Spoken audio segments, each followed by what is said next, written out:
Welcome back, my friends, to Manny's Irish Pub. This is the Predictive Playbook powered by wagertalk.com and sportsmemo.com. And a lot of powerful guests that are taking up their time to share their wisdom and experience in the sports betting fields. And plus, as Tony Finn does, share some valuable life lessons and his personal life experiences along with us, which we all just absolutely love. I'm going to start today's show off because on any given day, we don't always arrive at the bar at the same time. So in this virtual pub, Don Buster, who is friend, if you're a friend of his, you got to call him Buster. So everybody on the chat room, you now have to be calling him Buster, is going to join me. We're going to start out with a quick Major League Baseball game that I like quite a bit. This is a 4-unit play. And then we're going to segue ourselves into the NHL, and then we're going to bring on Adam Trigger for his free pick analysis, I believe in the Euro 2020. He's actually backstage right now. So we'll take advantage of this window here, and I'll do this very fast. This is a run line betting system. And what you're going to do is bet on road teams using a 1.5 run line, which in this case is the Chicago Cubs, who are playing the Mets at 7:10 Eastern Standard Time tonight. And our road warrior has a highly effective bullpen by today's standards, sporting a 3.75 or lower ERA. The host has an outstanding starting pitcher on the bump with an ERA of 3 or lower over his last 10 starts. And again, by today's standards, this is not hard to do. The host is batting no higher than 250 on the season. This remarkable set of parameters has produced an 86% winning record on a 42-7 record over the last 5 years, simply using the run line. So if you're a $100 bettor and you followed this for the last 5 years, you'd be up 72% ROI, making about $3,600 too. And that's probably better than, it's pretty close to what Steve Merrill and I did shorting Bitcoin about 4 weeks ago on that show, which I just got done doing with him, which is always a blast. So that's the pick. So you're going to take the Chicago Cubs tonight using the 1.5 run line and look for a big time Cubs win when Alec Mills takes on Taijuan Walker at Citi Field. And that's that. So now we're going to talk some NHL action, and I'm going to bring Adam on now because that way we can get to know him. Adam was with me this morning when my day started out. I'm on show number 8 now, Adam. And I don't think I look any worse for the wear and tear, do you? I think I get better looking as the day goes on. I think it's incredible what you're doing. And no, I mean, eight shows in a day is pretty awesome. It's fun. It really is. It really is enjoyable. The negative of it is I have to figure out a way to get my plays emailed out to my client base. They're used to getting it at noon, and sometimes I get jammed up like today, and they're going to get it. I'll probably send it during the show. So if you guys are clients, I'm well on my way. And now we're going to bring on Tony Mejia's in the house, and he's going to ask me, where the hell is your Sixers hat, John? Oh, I know he's going to say it. No, what's going on? What's going on with your boy Ben? Well, I only wear the hat on game days. All right. Well, no, it was. How frustrating was that for you yesterday? Honestly, the truth be told is the start of the second half, I fell asleep. Oh, I did. So you fell asleep with the substantial lead. Yeah, I was comfortable. I was feeling good about myself. I felt pretty intelligent. And then I woke up and thought that, well, wait a minute, I only had 2 IPAs. How could the Sixers have effing lost? And then I got the scoop, and came to the realization that maybe on our show here, we all said that the Sixers would not do anything without Embiid. And if anything was more painfully obvious last night, his value to that team is monumental. It's just monumental. So I still can't believe they actually blew that lead and lost. It's just and then only score 100 points. But they have had games like that during the regular season where they, I think they had one game where they had 62 and barely made 100. 62 at the half and barely made 100. But well, you know it better, is what John, it is. right? You know better. You've been around a long time. NBA, it's never have a safe lead. That's for sure. I was so nervous last night because I was on that over in Hawks and Sixers, so I was already down 1 loss, and I was on the Clippers, and never felt safe. Not up 29. It's not at all. And then Kawhi goes out, and I'm like, oh, this has got bad beat written all over. We're gonna win by 4. And fortunately, Paul George made some plays. But yeah, that NBA, Don, absolutely right. You never can feel safe. Well, it's. Go ahead, Adam. I was going to say I had the Hawks last night, and I needed that one, and I'm usually on the other end of that. So, I feel like I got one that was owed to me last night with the Hawks. So, yeah, it's good. It's like I'm going to create an image. I have all the Adobe products, and I don't have an advertising contract yet with Adobe, but maybe I should after this. I'm going to create a dog and fire hydrant logo for what we just described, because I always use it. And you have winning runs like I've had in the NBA and Major League Baseball and the NHL, and you're the dog. But then there's times where, like we just talked about, where no matter what, you just know that you're the hydrant, and you cannot. Hydrants don't move; they're anchored into the streets so that the dogs can make use of them. And sometimes you're the hydrant. Yep. Hammer nail, same thing. Yep. Sometimes you're the hammer. Yeah. And I lost my first 4 plays yesterday, won my last 6, and I was so frustrated at the end of Hawks and Sixers. I'm like, man, this could be a brutal night because missed chance after missed chance, soccer throughout the day. Like the Spain-Sweden game was like over 2.5. They had 6 scoring chances that should have been goals. Even half of them, you make them, you win.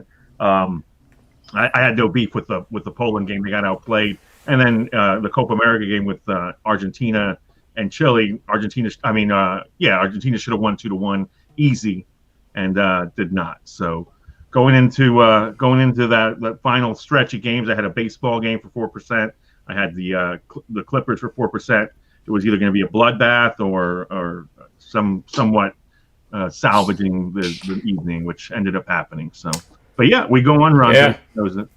That's impressive, Tony, because I know myself, thinking of college football, I usually get a little antsy if I release a 12 noon game, because if you start out bad, the recovery usually doesn't occur like what happened to you last night. So that's impressive. Of course, you'd rather go 6-0 and then say, "Oh boy, I lost the last 4," but boy, did we start off good. But you're right. When you start out 0-4, you start. Yeah. I mean, you can't count on just rattling off those last 6. Right. So no.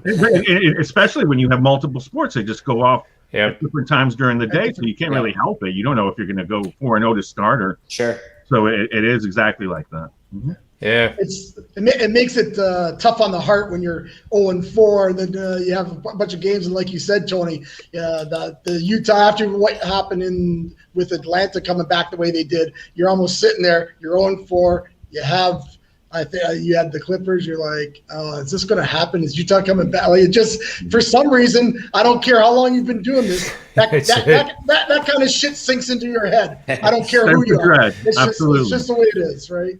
Oh, sometimes you just know what's going to happen. Yeah, I totally get that. Definitely. I have, at the Nets previous game, of course they're playing tonight. Started the fourth quarter, I pulled the trigger on an in-game. We all know how much I love doing that. And once it was plus 10.5, and my little, my model, it's not little, it's pretty big. Said the value was probably at 8 or 8.5. So I'm thinking, man, I am a smart dude right now. Minus 105 vig, 10.5. Lost by 11. That game was really sad.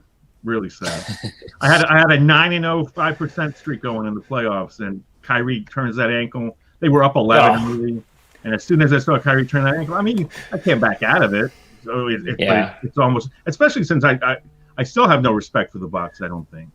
Like, you know, I don't either. They're a Jekyll and Hyde team. You know how I hate free throw superstars that shoot free throws poorly. Giannis went 5 of 10 in that game. They leave the door wide open. But Kevin Durant, I mean, to his credit, Giannis outplayed Durant, and I didn't think I'd see that, you know, this often in the series. So we'll see what KD's response is, and if we see James Harden tonight. Yeah, that's what I see. I see there's talk about Harden is going to come back, because obviously they must know that Irving can't play at all, right? So now, because either that or what happens is KD got to put up 60 or something to give him a chance, right? So I saw I have a feeling that Harden will be there. It's 35-ish? Yeah, for points player prop for Durant. So might be a good over if Harden doesn't play, but you're going to be betting that. You won't know till late. That's true. DraftKings, Kevin Durant over 33.5 minus 113. Yeah. We'll see how that is later in the show when we get to best bets, but that seems pretty cheap. And Tony, it's still 1-0 France, right? Just yeah, I'm watching. Yeah, I got it. I'm just kind of looking myself. I'm watching it. They nullified that goal, and I mean, I guess he was offside on the initial pass, but I didn't think it affected the goal. All those offside calls are so arbitrary unless they're really clear cut. But yes, I would be sitting pretty with a 2-0 lead right now, either losing the over and pushing France, or winning France and losing the over and winning France, or pushing on the side and still losing the total. But we got 15 minutes or so. There's lots of time, and look what happened today in the Portugal game. I actually had to sneak out thinking, because I had Portugal myself. I just listened to a lot of my buddies that are big into this. I get a bunch of emails, and I go through a consensus. Okay, 6 guys say Portugal -1. So, okay, I'll go throw 300 on them or whatever, right? Just have a little action on the game. And I leave, and next I figure it's dead in the water, might be 0-0. Come back and they win 3-0. I was like, oh, perfect. Yeah, I was gonna say, speaking of being the dog, on John's show earlier today, I gave as my, I didn't play this as like a rated play, but I broke down the Portugal-Hungary game and said the best bet in that game was over 2.5. So you want to talk about lucky? Yeah. You want to talk about lucky? That's about as lucky as you're going to get on an over. Nothing wrong with being lucky in this business. Well, what was the final score of that? Because I was doing a show with ESPN and John, it was 3-0, and Cristiano Hungary? 3-0. 3-0. Oh, Portugal. And your prop from the show came in. Cristiano scored twice. So and to be fair, when I introduced Adam on the show with Jimmy Adams, 2 of our best young guns, as I like to call them, I said, I know where Portugal and Hungary are located on a map, but I have no clue about their soccer teams. So by listening to him, I suddenly went to DraftKings and I looked up, what was his name again? Cristiano Ronaldo. So I don't even remember what his name is. Wow. And I actually did bet. Yeah, I bet it. Yeah, plus 540. He bet Cristiano it was 540 to score twice. So how cool is that? Yeah. Plus 540 on Cristiano Ronaldo to score twice. So he scored in the 87th and the 92nd. I mean, you can't. I mean, that's just. And that last goal was just like a clinical, and they're like, "Oh, there it is." So I'm pretty smart then, is what you're saying? Yeah. Like I'm a soccer guru now. Soccer guru. I think he's saying better go and buy a lottery ticket. I think he's saying. The betting guys know I'm not serious when I'm saying this, because we all remember what I did with that Oral Roberts game in the NCAA tournament against Ohio State, and I couldn't watch the game. Rob Vino was giving me the play-by-play in the last minute and 6 seconds, and I had Oral Roberts at plus 650. Trailing by 1, knowing they were the best free throw shooting team in the country, and actually wondering whether I was being like a stupid idiot even thinking that was remotely possible. And then all of a sudden Rob said, well, it looks like they won. And, calm as a whistle. I mean, if a whistle's calm, I don't know what the word is, but he just, nonchalant, I guess you won that one, John. And I was like, oh my God. But it was pizza money. But still, when you... Yeah, when you hit that, you just you can't help but to get a little excited. Yeah. So let's do the NHL game, and then we'll go into PGA golf because now I brought in Rob Vino into the show. Hey, Rob. I didn't want you to miss the PGA portion of this show. What's up, Rob? You know me too well, John. Seriously, Rob knows more about golf than I know about soccer. But when Rob has been forced to listen to Nick Borman and the comments I make from our guests from ESPN and other sources that are really good guys and know what the hell they're doing in PGA betting, Rob's into it. And he you tailed Nick last week or 2 weeks ago for a winner. So I mean, that's what we're here for. But right now, let's talk about hockey, I guess. I actually, I'm bragging too much. I had the Islanders in Game 1. So, Buster, do you think the Islanders can make it 2-0? Well, truthfully, John, I'm hoping not. I actually gave my clients for the series. I gave my clients the Islanders plus 220 for the series. But tonight, I took Tampa Bay. I actually, I kind of really like Tampa Bay to win in regulation. They were laying minus 115 in regulation. And because I've been on your show, John, a few times, and all the time I always say, I'm not one of these guys that will lay anything over 160. So I'm not laying 200. I'm not laying anything like that. All my life, whoever taught me how to handicap or the way I handicap, Major League Baseball, I will not lay over 160. NHL hockey, I will not lay over 160. And but I do like Tampa Bay to get a jump on them tonight. I do that show with Carmine and Andrew McGinnis, the Puck Time show. I do Tuesdays with those guys. And my free play on there I gave out today was Tampa Bay minus a half plus 140. I think I got it 145 last night, but plus 140 for the first period puck line. So basically just saying that I think Tampa Bay jumps out on a lead because if they go down 0-2, now they got to go back to Nassau Coliseum. I mean, that place is going to be crazy. And I really think the Islanders, I put it to like this. When I handicap this series, the Islanders remind me of Columbus 2 years ago. And Columbus, as you know, beat Tampa when they were the number 1 seed. And I take it to that, but I think they're even that much better because they have Barry Trotz as their head coach. And as long as they have him, and as long as they keep Tampa Bay out of the penalty box, as long as they stay out of the penalty box and keep Tampa Bay off the power play, I really like the Islanders to go 7 here and win this series even. It'll be interesting. So, and I was telling the guys today, because of that series bet I have, if they go down 0-2, I lose my plays on Tampa, obviously, today. But I will then hedge because Tampa Bay will be, I would think, maybe plus 600 to win the series or whatever. I've got 3% on them plus 220 on the Islanders. Take 1% plus 600. I sit back and me and my clients make money, and that's what you try to do. It's all about grinding it out, isn't it, guys? That's at the end of the day. You got to grind them out. Yep. And just to not transition here rapidly, but I love Texas Hold'em, and I was reading Tony Mejia and Rob Vino's reaction to the cards they were just dealt, and I'm willing to bet that I think France or somebody scored. They did. How do you like that prediction, man? Woo! It was a very nice goal, I have to say. You guys looked impressed, like you just got an ace king. Well, you could see it coming. I don't know if Tony was watching too. He knows what I'm talking about. You could see it coming. Well, I don't know why it wasn't 2-0 already. I've got the over 2. It should be 3-0. Well, they called it back again. They did. They're looking at it, yeah. Wow. No, they did. They called it back. Wow. Yeah. Now, you're talking to an infantile learner here in soccer.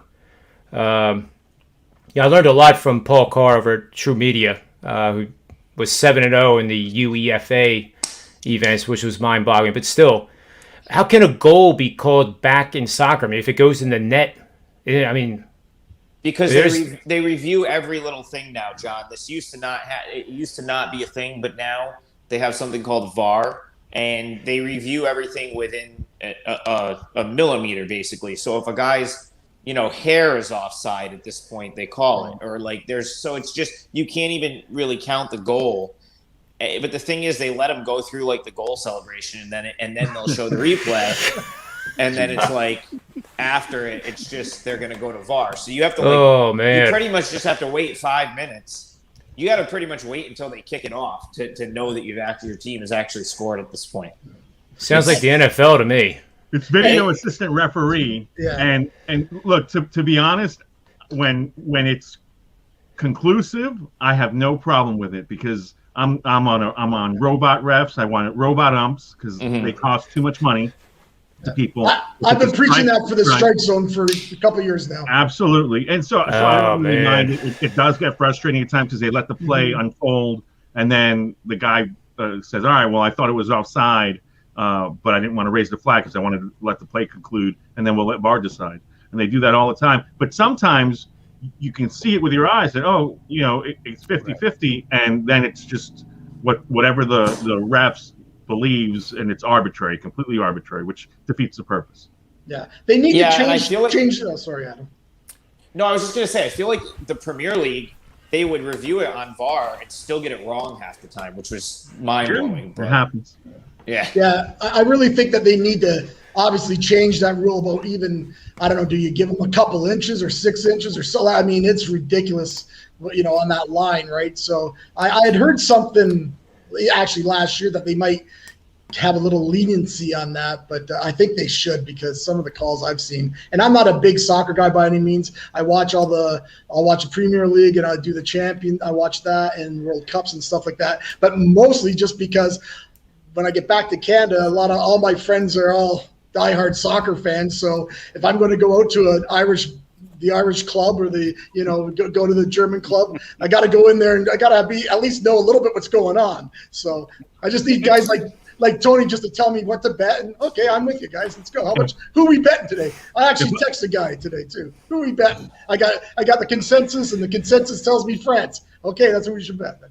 If I were you, I'd be going to a pub tonight because it's Canada-Haiti in like a huge World Cup qualifier. I'm unfortunately still in Mexico. Not unfortunately, but I'm still in Mexico. I go back to Canada in a few weeks. I actually just got my second shot yesterday down here, so I'm fully, I guess, vaccinated. But truthfully, I don't want to get into this kind of conversation because it's obviously it's a sporting show. But because I travel all the time, and the Canadian government has made it so tough, they got so many stupid rules. So me and my wife just said, you know what? If I was living straightly in Mexico and never was going back to Canada, I would have probably never got vaccinated because I just don't want to take that chance. But me and her, we're in pretty good health. We live up on a 3rd floor in a condo, and we're running up and down those stairs all the time. So I figure the heart should be able to handle a couple of vaccinations. So we'll see. Cool. But anyways. That's good stuff, man. I love it. So I'm coming to the conclusion that if you know little about a sporting event and just trust somebody, you can do pretty well. Yeah, well, right? It just what we all make a living on, isn't it? Yeah. They have to have a track. They have to have a track record, John. Right? They have to have a track record at least. So you just. I guess I was naive then, going with Adam's analysis because he never gave me a track record. I just whoa, man, look at this, plus 560. Oh, that was all great. You, I mean, that was all you, John. That was, I would probably not have. I mean, when you said it, I said, well, yeah. I mean, I could definitely see it happening if Portugal's going to score goals, but that was a good call. Yeah. My shining moment was pronouncing his name right. Then I knew I was on a hot streak then because when we talk about NHL players, I don't know about you guys, but I don't have a clue. If it has a V in it, I am going to butcher it. But now it's time. It takes time to practice, like even Tampa's goalie Vasilevsky. Like, I mean, yeah, I butcher him all the time on the Puck Time show because, again, I'm not one of the. I think I told you, John. I'm a gambler. I'm not a talker. I listen to Rob Vito. Like, Rob, you should be on ESPN or something. You're so smooth and everything. It's like it's just to listen. You break down a game. That's great. Here I am, Eamon and Han, and give me a beer or something. Like, I'm just an old school gambler, right? But I told John I'll come on here and try to, have a few pops by me and talk a little bit of sports. And when I say too much, then John just shuts me off. You're doing well. fine. No, he's been shut off by me, and that as we know, I'm pretty laid back. That would take a Herculean effort that that includes Tony Finn. Right, and he hasn't come close. Although there was one time he did kind of come close, and I was just going to mute him for fun just to see what he would do. But he might have not known that I even muted him, and then I would have put him back on. He would have never known. But one of my favorite, and I recognize it's not everybody's favorite, but the U.S. Open PGA Tour is this weekend, and I'm not weird, but I get goosebumps just saying it when we're this close to the starting round on Thursday. This is at Torrey Pines. I had David Behrman on from ESPN. He's been remarkably good with his best bet recommendations, top 10s, top 20s, DraftKings. 10 out of 12 shows, he's made money. And I've been one of the few guys in my life that I tail, and I've tweaked my DraftKings lineups based on some of the things he says about some of the sleepers in this tournament. But Torrey Pines is going to play very tough. It's the South Course. Hole number 6 is normally a par 5. It's now a par 4. Par 71. Kikuya rough. And Rob, that's something I want you to write down and memorize for the. How do I spell that name, John? You're gonna have to research it. Tony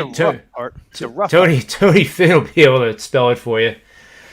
But if you haven't played in that kind of rough, it's a type of rough that used to be at the Players Championship at Sawgrass, and that's probably the only place I can remember playing with that type of rough. And when I played it at the Players, it was maybe 2.5 inches, and it was a nightmare. And it was only 2.5 inches. Your ball, the grass is very weak. It can't support the weight of the ball. The ball goes right down to the base of the ground.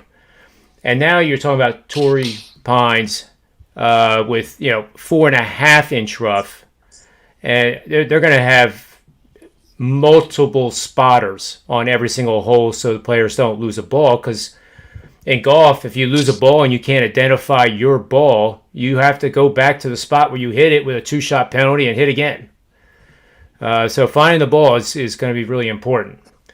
But it'll be an event that I don't think, like DeChambeau's length is not going to help him. It's accuracy off the tee, it's tee to green, and then it's grinding. This is going to be one of those that nobody's going to win this at 20 under.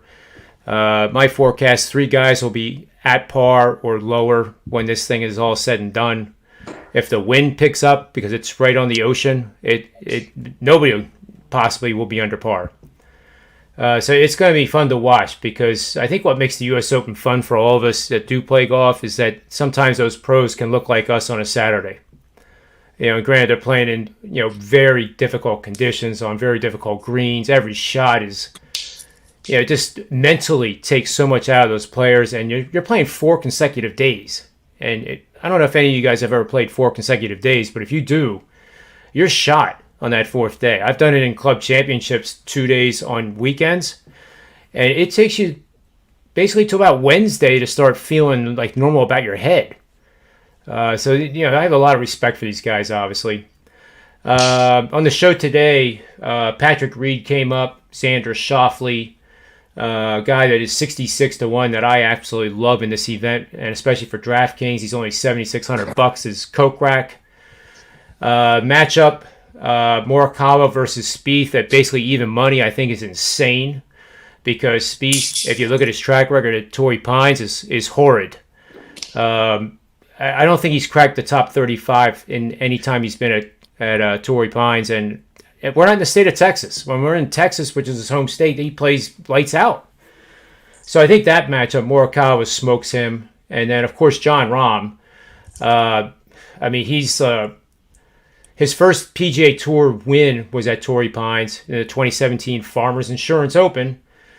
He made his debut there. His last 3 starts have been 5th, 2nd, and 7th at Torrey Pines.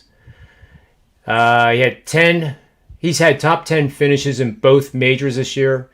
He was leading the Memorial, which is Jack Nicklaus's event. Very tough course 2 weeks ago by 6 shots, and he got the COVID, and would have had 1.6 million in winnings had he won that. But in golf, players who are injured or get tested positive and can't play don't get paid, and it's the only sport like it. He's also using I wish Finster was here. A lineless putter. This is the Tony Finn word of the day: is a lineless putter. And now, he's making putts like Steph Curry makes threes, and it's pretty fun to see. So that's the initial take, and then I'll have Nick Borman 8 a.m. tomorrow morning for his take. He was very good in the last show and the show before that. So there's another guy that's just kicking butt in the PGA, and everybody really should take my recommendation and follow him and get his package. That's the easiest thing to do. You get everything.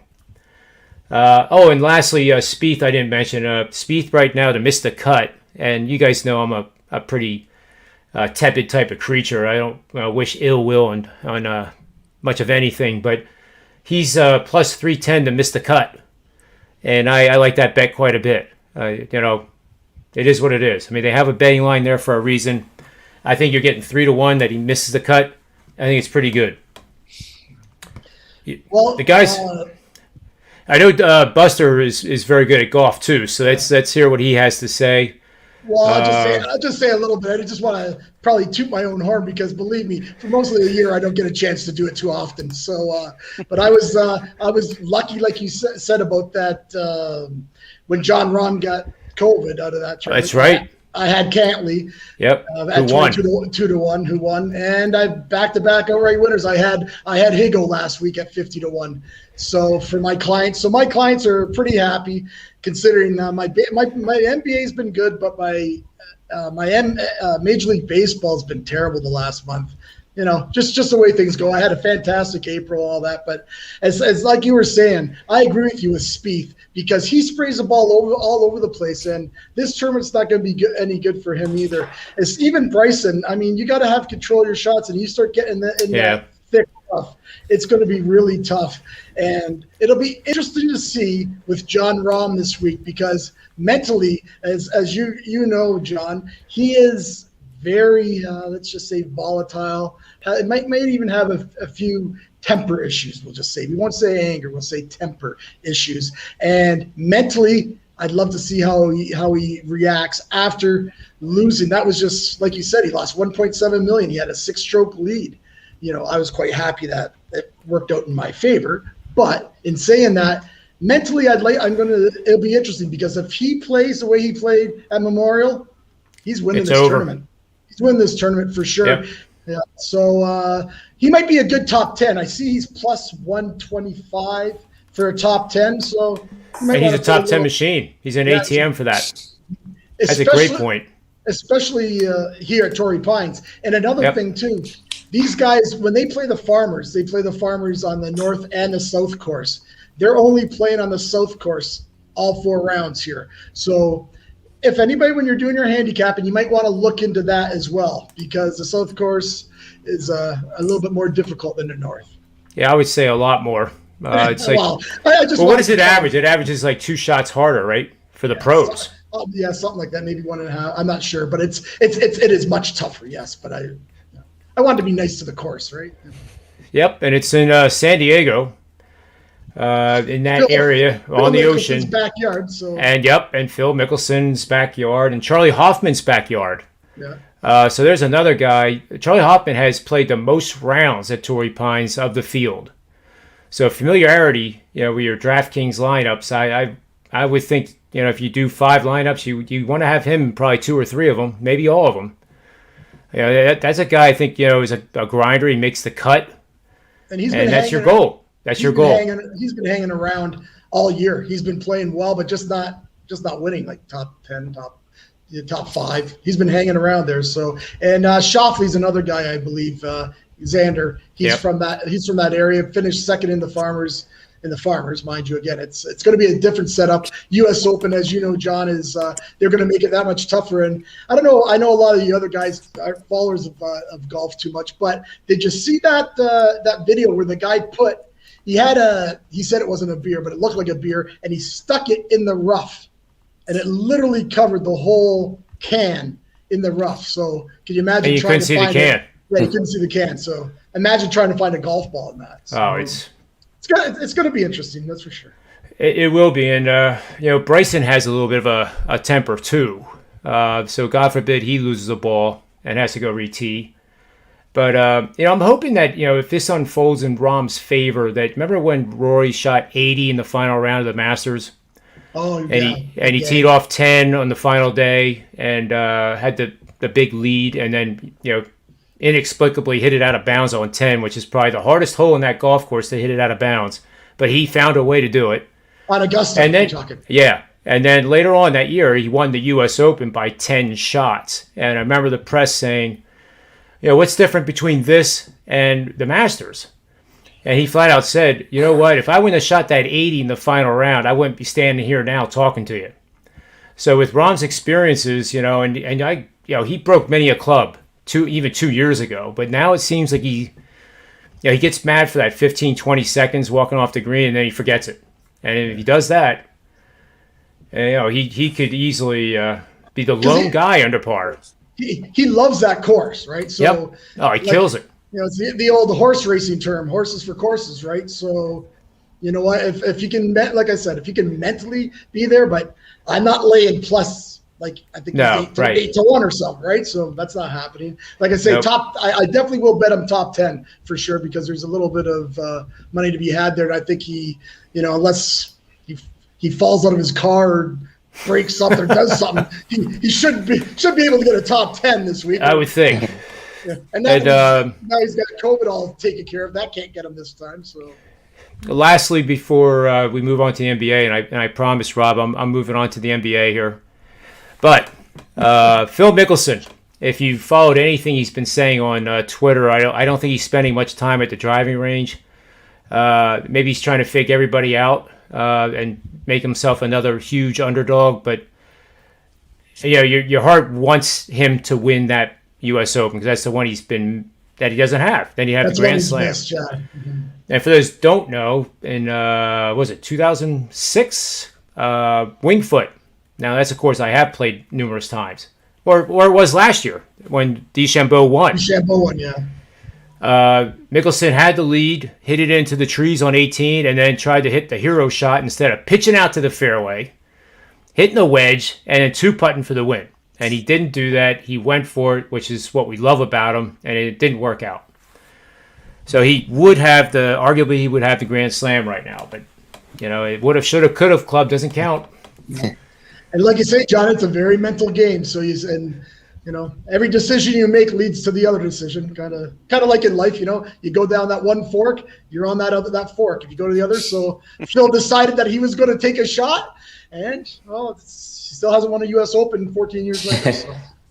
Probably the only time I'll contribute to a golf conversation, but I saw a tweet that Superbook at Westgate has taken the most action on Mickelson. Is that like a Tiger Woods thing?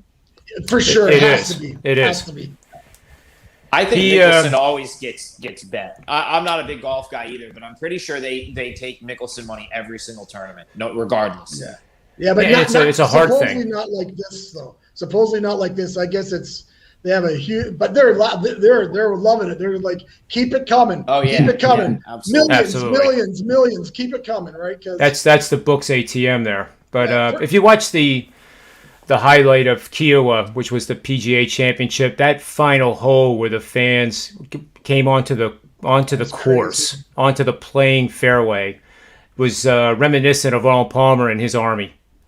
I mean, it positively was how much Mickelson is absolutely loved. I mean, there's always the media, that says, well, oh, he's a crook because of insider trading that was never proven. I mean, at some point, you just can't be, stuck on that. You got to recognize what the guy was doing at the moment.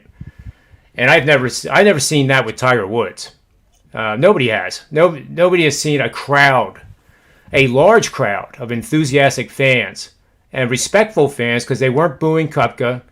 There was a lot of people when he hit that shot on second shot on 18 onto the green, which by then the tournament was Phil's.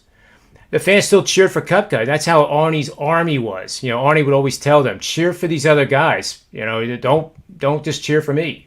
And that's what made Arnold Palmer so popular. But anyway, I think Phil is lounging and enjoying drinks with a straw, and I would love to see him do it, but I don't think it's very realistic. I think he realizes that what he did may not be done by anybody else in the next 100 years. It took 100 years for this record to be almost, well, not quite 100, but it was pretty close to it had it not been for not Stan Snead, it was the other guy that was the oldest player to win a major at 48 and change. But anyway, let's move on to the NBA. I've said enough. John, I'm gonna come back on. My battery's gonna die. I gotta get on a different setup. Okay. So I'll be right back on. Sorry. You got it. John, didn't he cash 200 to 1 at Kiowa? Yeah, he was before the tournament. He was 150 to 200. After the first 9 on Thursday, it was as high as 450 to 1. So all the money they're seeing this week, they didn't see that week. Nobody bet the guy. Oh, no, right? no. No, but there's always like a steady stream. Like if you take the guys that are 100 to 1 to say 200 to 1, and Phil's in that bunch, he'll have the most money. Just people betting with their heart. I remember thinking that week that a lot more people should have cashed just because it was Phil Mickelson. You figured $10, $20, $10, $20, but 200 to 1, it couldn't have been too much action on the guy. And even the last round of the tournament, right? The money came flooding in on Koepka because everybody thought Koepka was gonna, wipe him out in 18 holes, right? And again, with a little bit of pizza money, that's exactly why I took Phil. Mm-hmm. Even though my heart was with Phil, it made it easier because the world was on Koepka, and Phil had a 1-shot lead. So I'm basically getting points with a guy that's been there, and Koepka's been there too. But you could just tell it. Phil was not going to let this one go.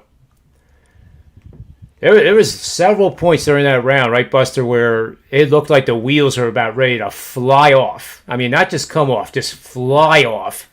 And he held it together, and just amazing.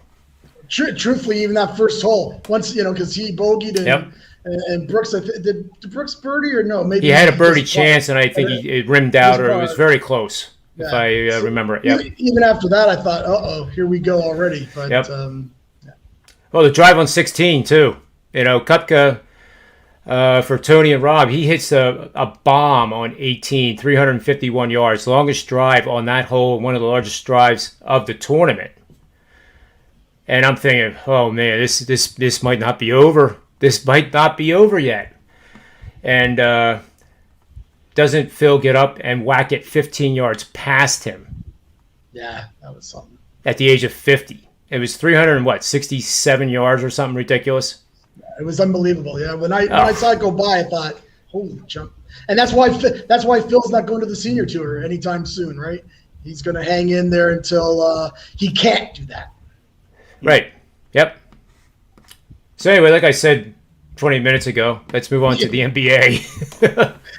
I see Rob sitting there very patiently. Rob and Tony just very patiently. No, I mean, I hindered myself because I kept the golf conversation going. But what I want to hindered myself. What I need to ask, Don, is that a vintage Arizona State, like Mike Haynes 1970s T-shirt? That's pretty darn good.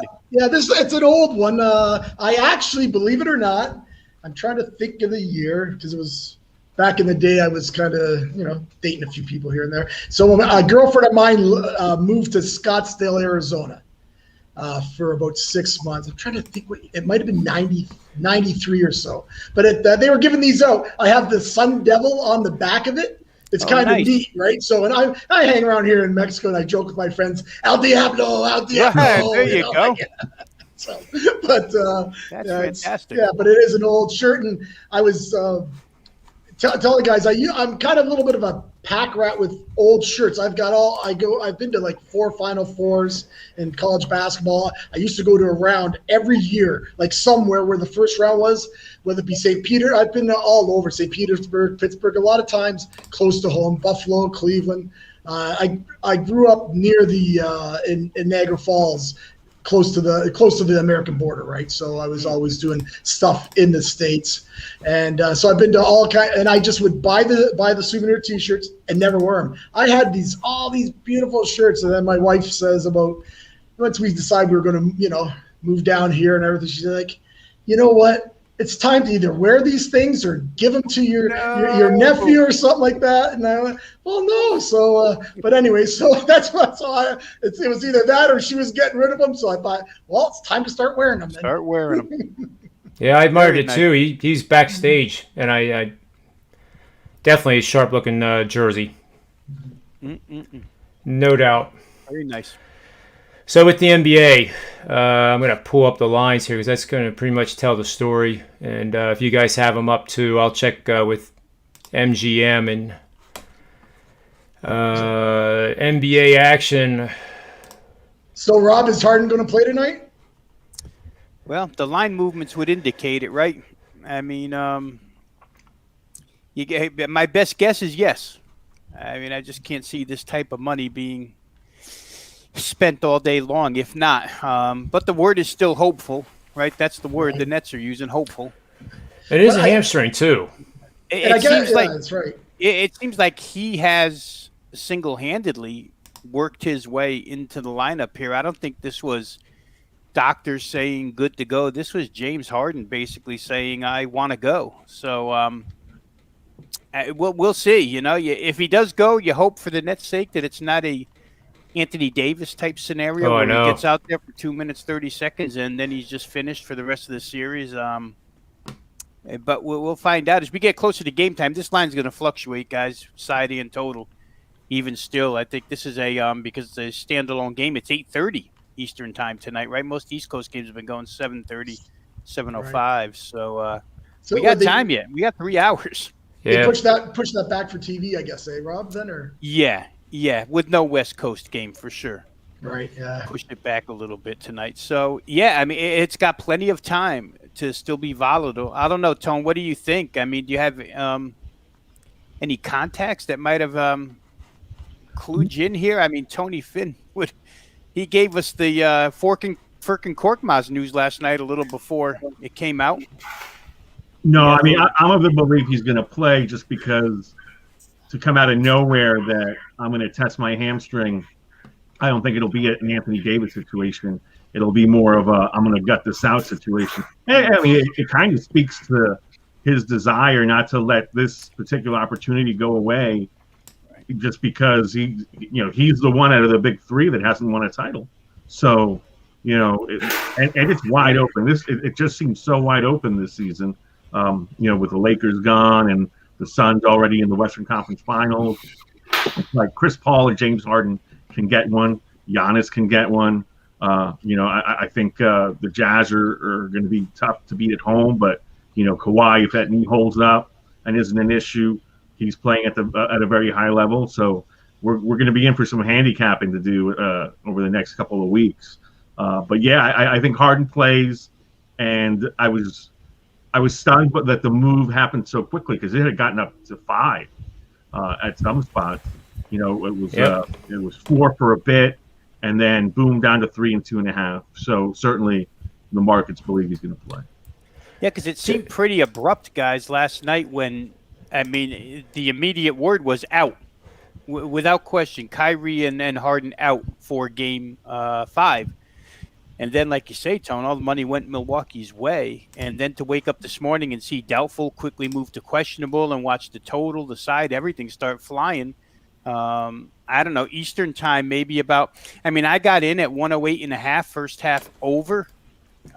Maybe that was 10:45, 11 o'clock this morning, and it's even gone from there. So Hey, we'll see. 221 for a game total is still 17 points less than it was in game 2. So been pretty much an overcorrection. Well, I won't call it an overcorrection because they haven't proven that yet, but it's a pretty severe correction. And it's been a steady decline from games 1 through now. Mm-hmm.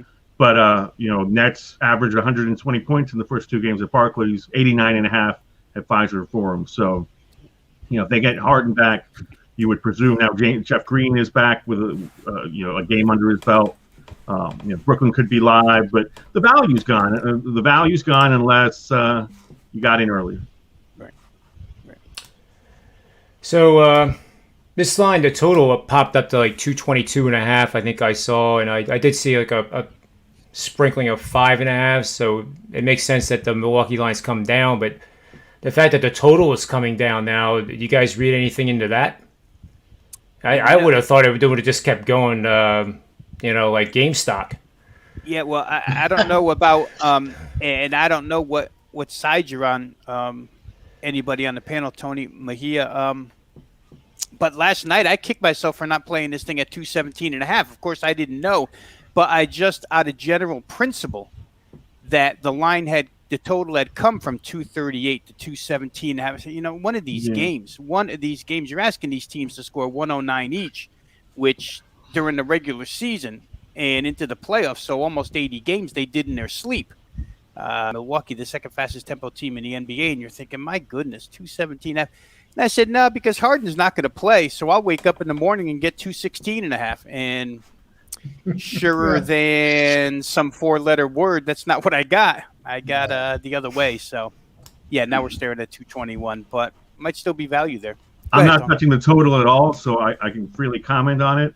It's scary just to see what happened in Milwaukee and how deliberate they were. And, I mean, they were really ineffective, but they were suffocating on defense. So if Harden is 75%, then you see James Harden trying to gut out a game, you'll see a lot of dribbling. You'll see a lot of herky-jerky. You'll see him take pressure off Durant, and we'll see a lot of deliberate offense. So that's what's keeping me off where the value lies, which is on the over, considering what these teams are capable of. That's hats off to you, Rob, because you're taking the shot. I just got burned too badly on Sunday with the Nets losing and watching how frustrating how frustrating it was to see Kevin Durant cut down to size, because even when it was just him and Irving, he was moving around freely, and you could see the confidence as this is the top scorer in the world right now, and Giannis got the better of him, and Giannis is a very capable defender, as we all know. I think he made first team all defense again this season, and obviously you got Drew Holiday who did the same and is taking away. If you don't have Harden, he's taking away what? Mike James and Bruce Brown, and you can switch up on Joe Harris. So it's a really difficult matchup for Brooklyn if Harden doesn't play. If he does play, then I talked about this on the NBA Tip-Off show. You can slice it up any way you want from a psychology standpoint. Do the Nets play better because they know he's gutting it out for them? Does Milwaukee become more distracted by him to where the other guys get off at home? Your Greens, your Harrises, your Browns. Or if he doesn't play right prior to tip-off and he tries to play, who gets the buzzkill? Is it Brooklyn because they fully expected him to play, and now it's like we're going to suffer 2 defeats tonight, him not playing and us taking an L at home? Or does Milwaukee's level come down and then they become more vulnerable? So, yeah, this is one of those games where you just have to trust what you believe. And let me, John, I apologize here. Let me just go real quick back with Tony here. If you're Mike Budenholzer tonight, and I know you've been successful trying to muck it up a little bit, which is not really their nature, play physically. PJ Tucker's done a great job. But if you have a guy on a bad hamstring out there, don't you go and tell these guys, let's push this guy. Let's push tempo. Let's see if he can run on that hamstring. And if he can't, Tone, there should be a boatload of transition points available for Milwaukee in this game. I don't know what the head coach is going to do. Again, I always like to play one in my handicapping, and I'm thinking to myself this morning, if I'm Budenholzer, darn, that guy's on the floor I'm going to go after him with pace and see if he can hold up. I don't know. Any thoughts? No, absolutely. You got Tetocumpo as a screener, and you run Middleton and Holiday, whoever he's guarding, through and make him run through it. Brook Lopez too. You make him work. Absolutely. In which case, points. Go ahead, Adam. I was just gonna say I didn't play this game tonight, and I really have no opinion either way. I haven't been involved in this series at all, but just to go off of what Rob said, I mean, that's kind of what the Hawks did to Embiid last night. And when they started getting physical with him is, I think uncoincidentally, when Atlanta made their run to get back in the game. I felt like he kind of had his way early on.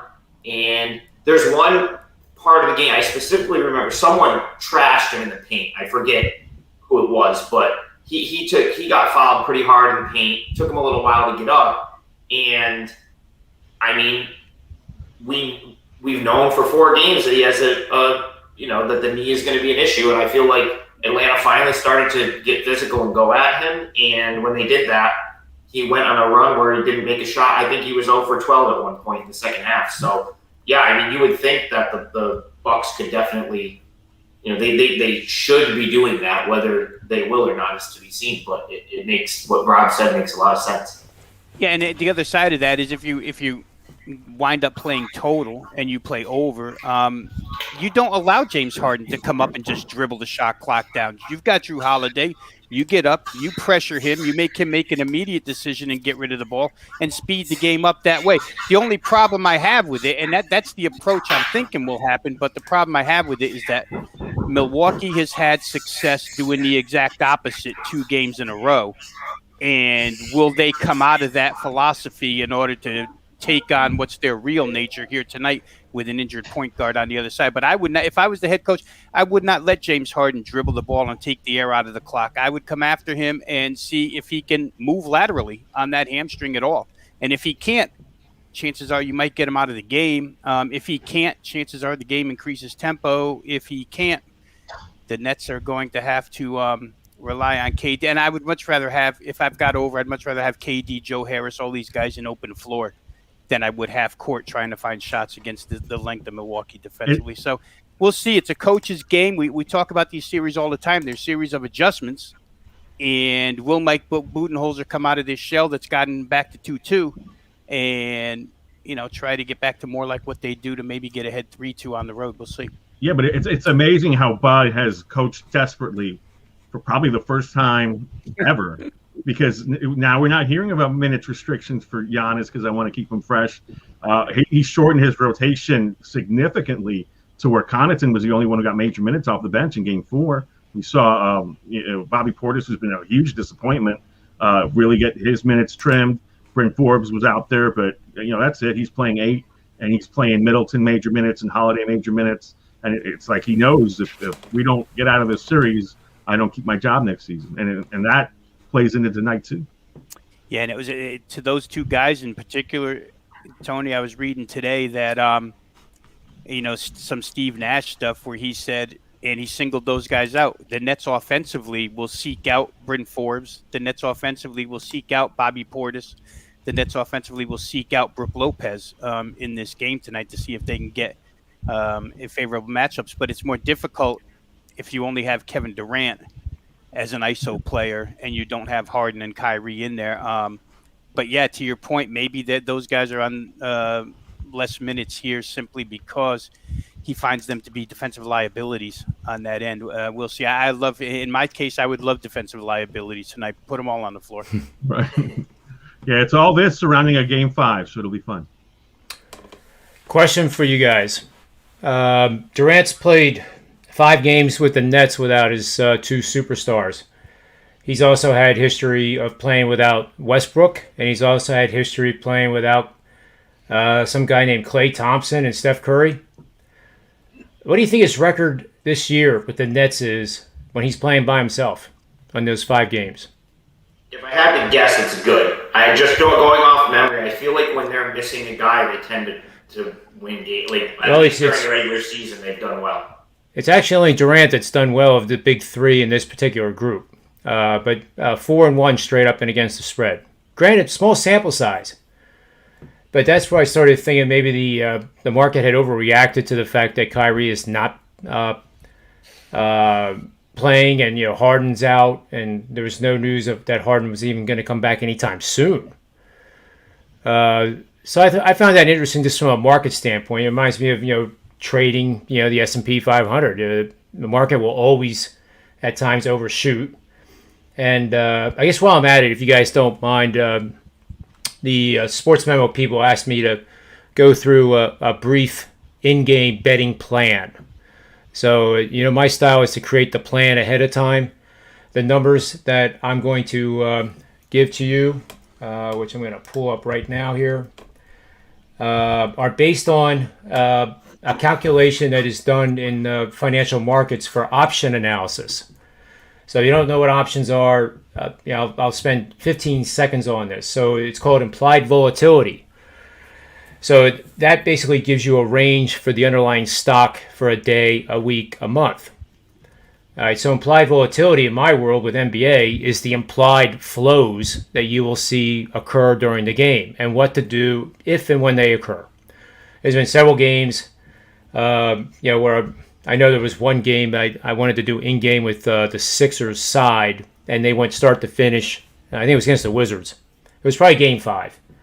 And there was no chance to even get those cheaper prices. But the goal is to let price volatility, point volatility work in your favor. So in this particular game, let's say the line is 2.5, and let's say you like Brooklyn, and you think your analysis tells you that they should be a 3-point favorite given everything that we know. Pure hypothetical here. So what you do is you do 50%, like I like to say, pre-flop before the game starts. And then you can do increments of 10%, or you can do increments of 20%, but you don't bet more than what your normal bet size is, because that's what is getting people in trouble. I see it on Twitter, where people bet a game and then they use the in-game to hedge. And that's just, for lack of a better words, another financial term Steve Merrill and I use, it's financial suicide. Because then you're defeating the purpose of what in-game is for. And then what happens to most people, including ourselves, if we would do that? We would lose both sides. You make a bad bet, you leave it as a bad bet. You don't make it worse by compounding it by taking the other side thinking that the other team's going to win. And very common in football too. Rob and I have seen Eagle fans get down 10-0 against it could be the worst team in the league. And the Eagle fans will throw in the towel and take the worst team in the league in game, and then the Eagles come back and win. So then the Eagles are horses' rear ends because they came back, and they're fans of the Eagles. And it's a typical example. Bit off the rails of what I'm talking about. But with the bet here with the Brooklyn Nets, so they're 2.5 now. It's very likely you're going to see that the Nets go as high as 7.5 to 9.5 points. They might even go double digits if Milwaukee comes out quick like you guys are talking about. And that makes a lot of sense to me. I looked up the over in the first quarter. It's 55 points. So that's a 28-27 Milwaukee lead at the end of one. So if you are going into this strategy in-game, there's going to be a time where Milwaukee's going to rip off 10 unanswered points. A very high probability. There's a high probability that Brooklyn's going to return to favor at some point in the first or second quarter. And this may happen multiple times. So if you like Brooklyn, the first bet that you're going to make would be at plus 7.5 in-game. And it's your choice, 10% or 25%. So let's make it 25% so that this example ends quicker or sooner rather than later. So you take 25%, you have 75% now, 2.5 at 50%, 7.5 at 25%, and then you wait for that 10-point run. Now, granted, the 10-point run might happen first, and you might go through that 7.5 level. But if the line's at 7.5, for example, I will wait if Milwaukee is on an 8-point run just to see if they get that 10th. Because then if it goes to 10, I might be able to get 9.5 after that 10-point run. Then I'll see after that whether the 7.5 makes sense if Brooklyn shows signs of life and bouncing back to offset that run. You guys all with me? That makes sense. No, it does. That's. I feel like I'm calling a bluff here, and you guys are No, I just mean, like just like gonna go all in on me and say. No, I mean I would. But yeah, I mean I would never make. I would never bet. I don't think I would ever make an in-game. I mean, you should never make an in-game bet after this. What you want to happen happens. Like, you know what I'm saying? Like you should always go in. Like, you use the football example.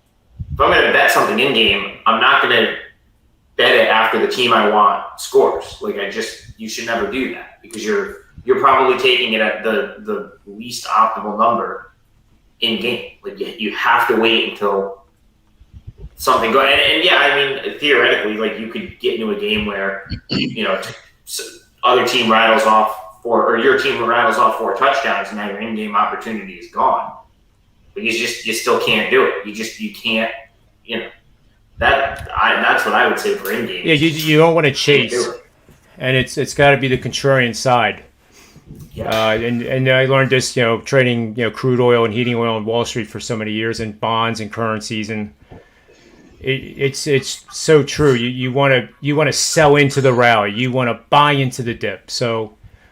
With that said, that's exactly what we're doing here. And the same thing with the totals. And Rob Vino has seen me do middles, humbly said, pretty successfully. And, with a total like this, with the volatility of what not knowing about Harden, the betting lines for in-game are going to be even more volatile because of that. Because the algorithms don't know if Harden's starting to feel his hamstring go and he's going to have to come out. So my testing on this application is that in the NBA, if you get a 3-minute stretch of 8.2 points per minute over that stretch of time, right, then you will bet the under. If the NBA pace of a game slows down to 3.5 or lower for tonight's game, you will then bet the over, and you'll be amazed at the range of a game like tonight. The potential is there. I could be dead wrong on this game, but over many NBA games that I've studied and ran tests on, you can have between the max in-game high for a total and the minimum for the total be 40 points. And that's where I kind of scratched my head and thought, boy, middles are a nice thing, aren't they? So I will state, and this is not an exaggeration, I would not be surprised if you could get under 210 tonight and somewhere around 235. So that would be the parameters I would look for if you're considering doing in-game on a middle for this game tonight, which I think is a good possibility. So you would, and again, this all has to happen in the first half, because if it doesn't, you don't have enough time to be right. And there's not enough time to create that volatility that you want in the beginning of the game. So again, I like your guys' idea with the Milwaukee coming out fast and furious, and that's where you could get the opportunity to bet under 235. And then, of course, the game doesn't always stay fast unless it's an all-star game, and it'll slow down. It's a playoff game, and I wouldn't be surprised if you can get something south of 210. So, I guess that'll be 80% of my best bet for the show. I hope that made sense. You could tie it to substitution patterns and foul trouble too, because Giannis is going to come out mid first quarter, which is rare for a star. Normally they like to play deeper into the quarter, and he actually comes back. So that stretch from 6 to 2 minutes could be something. But I mean, look at Atlanta and Philadelphia last night. It started off ridiculously slow. Everybody's missing wide open layups. Then the pace sped up in the second quarter, so I'm sure that you could have gotten a nice low price early, and then you would have gotten screwed if you thought like me that we would get into the 224s in the second quarter. Once we're like, all right, we need another 60-point quarter, but then the fourth quarter, you already know if it's close, it's going to slow down to molasses. So I didn't see what it was, Tony, in the second quarter, but I'd be willing to bet it was closer to 230 than 220. Because that pace really, I mean, to your point, it really picked up. Yep. Everybody was hitting shots for a stretch, 3 after 3 after 3. So yeah, absolutely. Yeah, And the other thing is, don't pay minus 120 vig. If it, like I always say, there's another bust coming. If it's Brooklyn's plus 7.5 minus 120, that's the algorithm anticipating everybody jumping on Brooklyn at such a cheap price. You just be patient and wait. To the point of, if you don't get it, you don't get it. But you don't pay minus 120. And I forgot what the other point was going to be. But go ahead, Rob. Well, just to the point of fluctuation, last night's Utah Clippers game, guys, I'm sitting there with over 110 in the first half, and they have 67 points with 5.5 left in the first half. So I can only imagine that game total was 222. At that point in game, it was probably 200, maybe less, because there was no points being scored. They needed 45 points in 5.5 minutes in order to get that thing over the first half total, and they did it. And the game wound up falling, I think, 2 points short of, or maybe a point short of the game total. I think it landed 221 because the last two possessions were dribble outs. Yep. So it just goes to show you the fluctuation last night in the first half, John. It was there. I mean, you could have certainly got in-game, my best guess, over 200, over maybe even 199, and never sweated it out. Once they hit their stride, Utah made no shots for the first 18 minutes, and then all of a sudden Utah started making shots, and LA never missed shots in the first half, really. So, I mean, watch them that way. You can really get some huge middles like you suggested before. You wanted to get in once Mitchell saw that first one go in. Then he started to just. And a lot of times, I remember what I was going to say now, I find myself, after what I just described, to look for, the 10-point run. It's usually timeout, right? The other coach calls timeout, and that allows you the time to get the bet done. Right. A lot of times, again, from Twitter and direct messages, I can't get the bet done, and the line changes, but I've noticed for myself, like after these things that I described, it's usually during a timeout or those commercials are great. Yeah. You don't have to sweat it, and so we'll see what happens. So, bet over under 210, and then look for that 230ish, mid 230s to bet the under. I'll try to be tweeting that when I actually pull the trigger if I do. But it should be fun. Big game. Then you're not cheering for anybody. Then you're cheering for the over and the under. You just want everything to kind of be equilibrium. Best way. The best way. So what else? We didn't mention any baseball. You guys have any baseball you want to talk about? I'm just going to. I'll just mention one thing, John. You brought up Chicago today with that line, that little what you did at the beginning of the show. But I had Chicago yesterday, and they looked terrible. So I kind of decided that I wouldn't play that little angle of the day, but I will wish you luck with it. This actually, with the models, these systems only support what the model is saying. It's not. I don't make bets just based on, a betting system or a betting angle.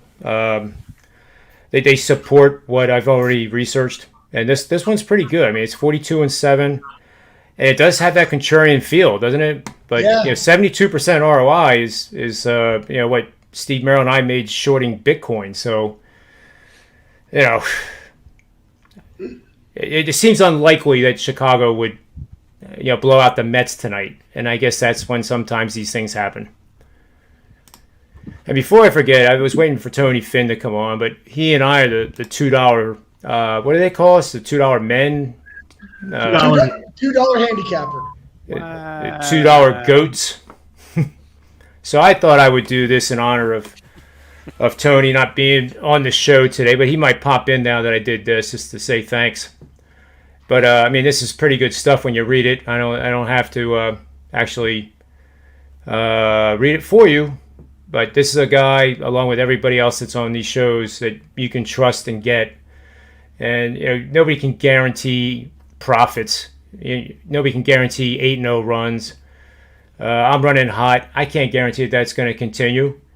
But if you really commit to it and get a longer term subscription and don't get these, $2 days and make the mistake of judging somebody because they lost a $2 Tuesday bet, and oh my God, you know, John Ryan, he doesn't know his rear end from a hole in the ground. You know, I would like to think you're making a big mistake with me, but the guys here on my panel here, you're making a tremendous mistake. So I will, you know, I don't promote very well, but Rob Vino says I'm getting better. So this is what Sports Memo did for me, and so you get 60% off the NFL college football season and the NBA free. It comes out to $720 now, which basically covers you all the way to essentially the Super Bowl, which is the first week in February. And if you did this separately at the prices now, it would be that much. They crossed it out, and it's $720, which sounds like a ton, but if you're a $100 bettor or even a $50 bettor, there's going to be a lot of bets between now and the first week in February, between bowl games, the college football season, the NFL.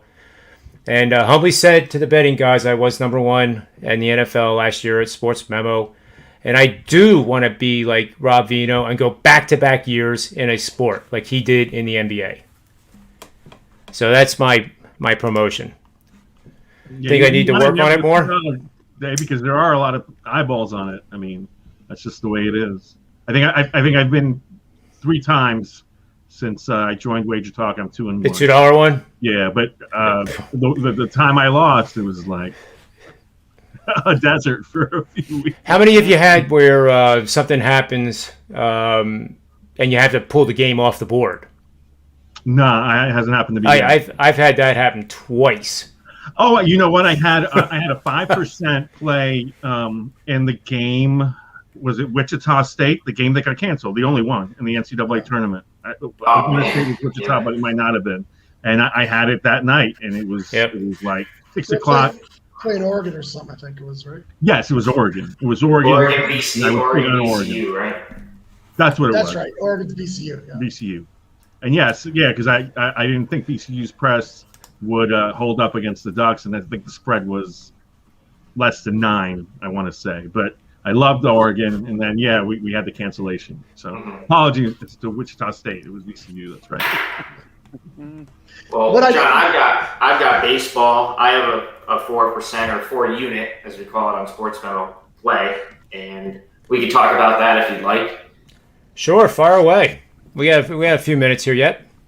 All right, so I'm finally starting to get a little bit of momentum in Major League Baseball. I've been doing well in the Korean baseball, and now I finally hit a couple in the MLB. So hopefully, this is the start of hopefully this is the start of a nice MLB run for me. It was 41-20 in MLB last year on the shortened season. So this year so far, I'm still a few games under 500. But like I said, I've hit a couple in a row. I'm hoping that this is sort of the beginning of my run, but we'll see. So anyway, tonight, the play that's up for sale on my page, don't worry about buying it. I'm going to give it out right now. I am on the Braves. I laid -110. It might be up to -115. They actually, I even jumped in a little bit later than I wished here. They were actually, I think, even money or even like +102 at one point. And they've drifted all the way up to, I think, -115 now. And I agree with the market here. First off, just a bad spot for the Red Sox. The Braves had the day off yesterday, and they're obviously waiting at home. The Red Sox played last night in Boston, and it was a pretty, it took a walk-off winner to beat Toronto 2-1. So they have to travel after that, and now they are in Atlanta for the start of this 2-game series tonight. But more so than just me thinking it's a good scheduling spot for Atlanta, I want to fade. This isn't the first time I'm saying this year. I think Eduardo Rodriguez is a fade. I think his numbers are starting to prove me right on that. I've been saying it for weeks now. He comes into play with a 6.05 ERA, a 1.45 whip, both of which are not very good. The numbers get worse on the road, and if you look at his 8 road starts, none of them have been very good. His ERA since May 1st is almost 8, and he just got hammered for 6 runs by the Astros last time out. John, the Braves are a team that we talked about on your show prior to the season. I have them to win the National League this year. I've probably missed on that a little bit as of right now. They're only 30-33 coming into play tonight, but I think that the Braves are a team that we still haven't seen them play their best ball. So I'm trying to buy low here on Atlanta a little bit. One more stat I had on E-Rod. On the road, teams are hitting 325 against him, which is pretty impressive in the majors this year when no one hits 300 in anything, really. So E-Rod's getting crushed. The Red Sox used two of their key relievers last night, and I don't know. I wish Tony was on right now so he could tell us about Tucker Davidson. And I think he's on his way. Well, anyway, what I'll say about Davidson, because I'm pretty sure Tony probably would agree, I don't think he's got incredible stuff. I don't know that he's ever going to be a legitimate big-time starter in the majors, but, it's his fourth start of the year, 1.53 ERA, 0.96 WHIP. So he's been good so far. The Red Sox actually did see him. His major league debut and his only appearance in 2020 was against the Red Sox, and they hammered him and knocked him out of his first career start in the second inning. So I think I don't put much stock into that. I don't think that means they're going to hit him tonight. And if anything, I think he's got a little bit of revenge here, just from a personal standpoint, since they really spoiled his big league debut, and it was on this mound in Atlanta last September. So Atlanta's coming off a win. They just snapped a losing streak against the Marlins. For me, this is less of a matchup and more just I think this is the right time to jump in with the Braves. A bad scheduling spot for the Red Sox, and I'm going to continue to fade Eduardo Rodriguez until he gives me a reason not to. And that's, I think the price at -110 was very fair, and even if it's -115, I'd probably go up to -120, saying you still got pretty good value on the Braves at home in this spot here. Thanks, good work there, Adam. We'll go around the horn. You're not obligated to say anything. We'll start with Rob and then go to Tony and then Buster and then myself. See what you guys think about this game. Yeah, I'll be brief, John. I mean, a straight fade of Eduardo Rodriguez, and I had him against him last time out. Heading into yesterday, you're a little concerned if Ronald Acuna's pectoral injury Sunday was going to bother him, but once you see him in the lineup tonight, you got a full complement of hitters in that Atlanta lineup. They do hit the lefties pretty well. They hit them better than Boston does. Atlanta's home road splits, as far as the offense is concerned, they're not drastic, but they're better at home than they are on the road. So, yeah, I could be all for a 5-inning straight fade of Eduardo Rodriguez. I don't, that Atlanta bullpen is probably 75% of the reason why they are where they are right now. They just haven't come through for this team, so you might want to eliminate them in the end of a game. But last game, Rodriguez got hit so hard that I don't think run line mattered whatsoever. So, yeah, I could totally understand it. And that one angle, to me, is strong enough to go ahead and play the Braves here tonight because Rodriguez has just been a mess. It's going to be interesting this week, guys, because that news that came out earlier this afternoon about the 21st being the day that we're going to start, disciplining, suspending, whatever, exposing pitchers that have not been on the up and up here. We're going to see this week. It's going to be hard to handicap these guys. I mean, obviously 2 Saturdays ago, we started trying to spot pick these guys, found a few of them, certainly that have been profitable to be against, but there's going to be more this week.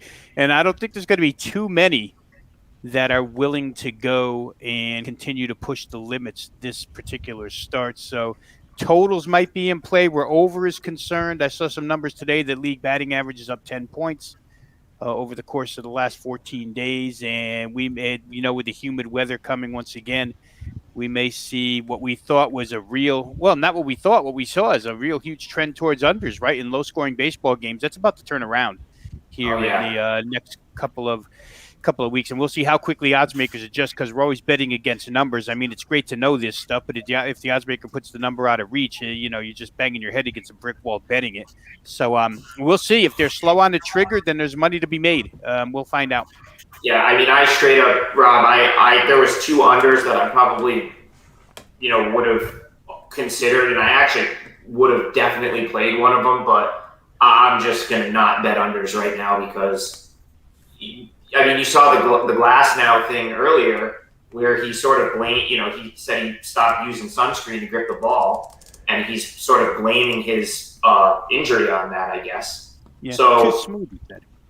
Yeah, so I mean, it's just like, you're going to see these guys. I don't think anyone wants to be the guy that gets caught with the substance. So they're going to stop using it now, probably. And who knows what that's going to do, in addition to, like you said, batting averages starting to tick up, starting to get some warm weather. And if some of these pitchers, I mean, we don't know that it's only like the top guys. Like there's going to be other guys that might be a guy with a 4.1 ERA that maybe is more like a 5 ERA guy that also like no one's gonna want to be the one that gets caught. Just the same thing, like no one wanted to be the one getting caught with steroids or HGH. Like this is gonna be the same thing. Like no one's gonna want to be the pitcher that gets caught with a foreign substance. So they're all gonna stop doing it. And you're right. It might be hard to handicap a lot of baseball because we don't know who is doing it and we don't know who's gonna stop doing it. So.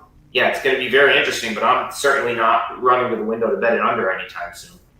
Yeah, I'll say real quick, guys, I've been doing this 29 years, and the last 2 weeks is the first time I ever started going to game-by-game spin rate numbers to check who's up, who's down. I mean, you talk about the ridiculousness of having to go do that, but you had to do that, and you could pick out a few guys, and like I say, we'll see. There's still a pretty good list I saw this morning of spin rate changes, the most drastic ones, the 10 most drastic, where you can go find that link and go check these guys out if you're willing to bet against them this week. But it's going to be this next 6 days are going to be pretty difficult to handicap for sure. I think you're leaning more on overall team performance and some guesswork, picking out who might get off the spider tack for their next start.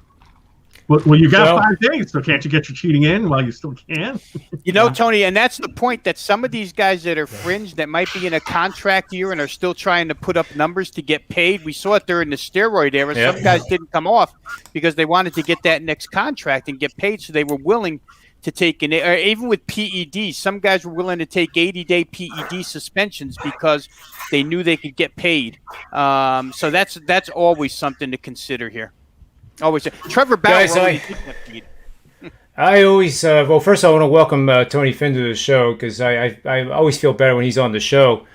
But on a show with Marco D'Angelo, he informed me that of all the people we know on Wager Talk and Sports Memo, Tony Finn is his top pick to be able to pass a drug test. And a PED test. Any drug test. Why did he just said drug test? Yeah. Right. And that had to do with Baffert. And I said, well, Tony's not, and he's not in horse racing. Well, he stood by his words. They're afraid to call me now. They're afraid to call me. I failed a couple times the last few. So they don't call me anymore. We're talking about spin rates, and you are Mr. Spin Rate. I heard now, who was the guy that it was you, me, and Rob together a couple of days ago, maybe a week ago? Who was the guy that we identified that had an 18% drop in the four-seamer and the vertical? Actually, it was you and me. Bauer had a drop.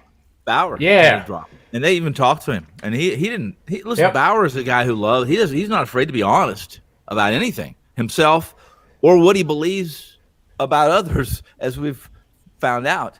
And he basically said this was his answer when they asked him about his drop. And this was his answer. All I've ever asked for was a level playing field. That was his answer to the media. So, what he was saying was, if everybody else can quit, I'll quit too. It's funny how many times I've heard that phrase in the last 4 hours, Tone, since the decision was handed down. Yeah. Level playing field, level playing field. That's the new catchphrase right now. Well, there were several Major League Baseball players tested positive as a pregnant woman during the tail end of the steroid era because they used estrogen to offset the steroid. And Manny Ramirez. My wife pissed for Yes, Manny Ramirez was the last big name. David Bell. I guess David Bell was so high it was twins. I don't know how that stuff works, but how do you explain that? Hey, here's I'm eating too much lettuce. The good news is, Tony, Is it you're clean from PDs? However, I have to inform you you're pregnant. I mean, how would you explain that to your wife? Oh, she's the one that pissed for me. She knows. Oh my God! Oh my God! I just say he caught me off guard. All right, well, that's good stuff. You guys are good. Wow. Entertaining.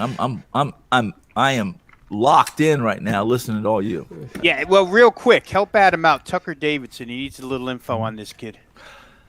Tucker Davidson wasn't a prospect. Wasn't anything.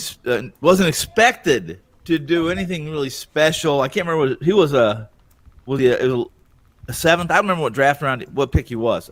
I knew at one point, just not. It was longer than 5 minutes ago, so I've already forgotten. So, but this is what I do know. In AAA, all he's done is effing crush it. In AA, everywhere he's been, he's done nothing but crush it. I think Anthony, I think all you guys, Rob, all you guys, Adam,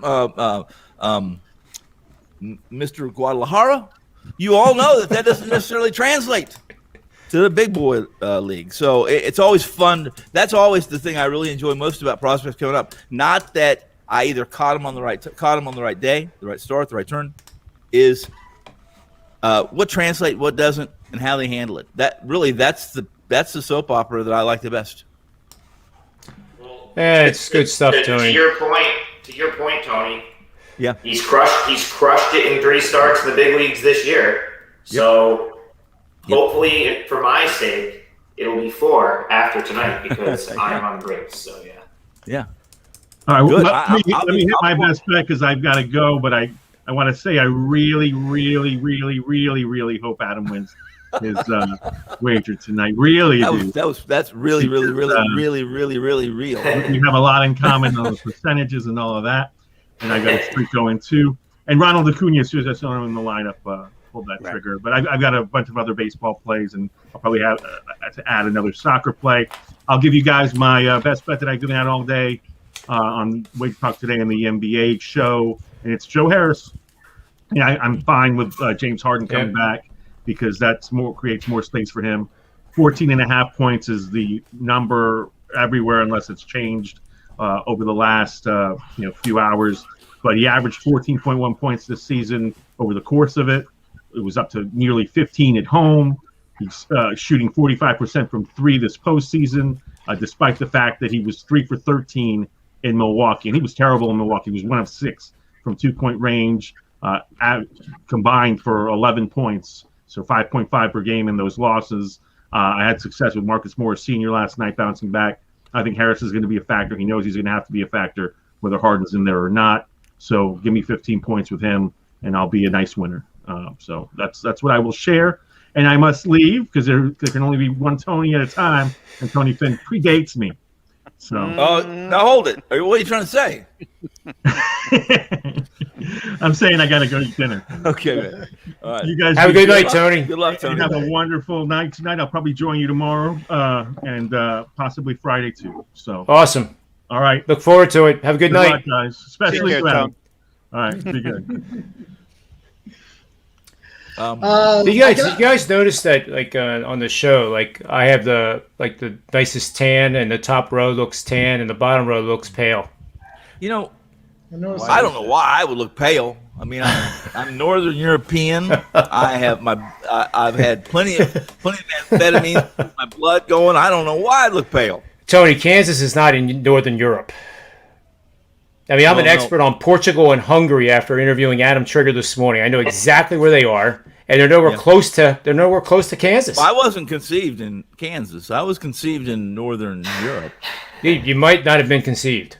I mean, that is something you should look into. I could have been hatched. I could have been launched from another planet. I'm not certain, but I'm told. My God. I'm told.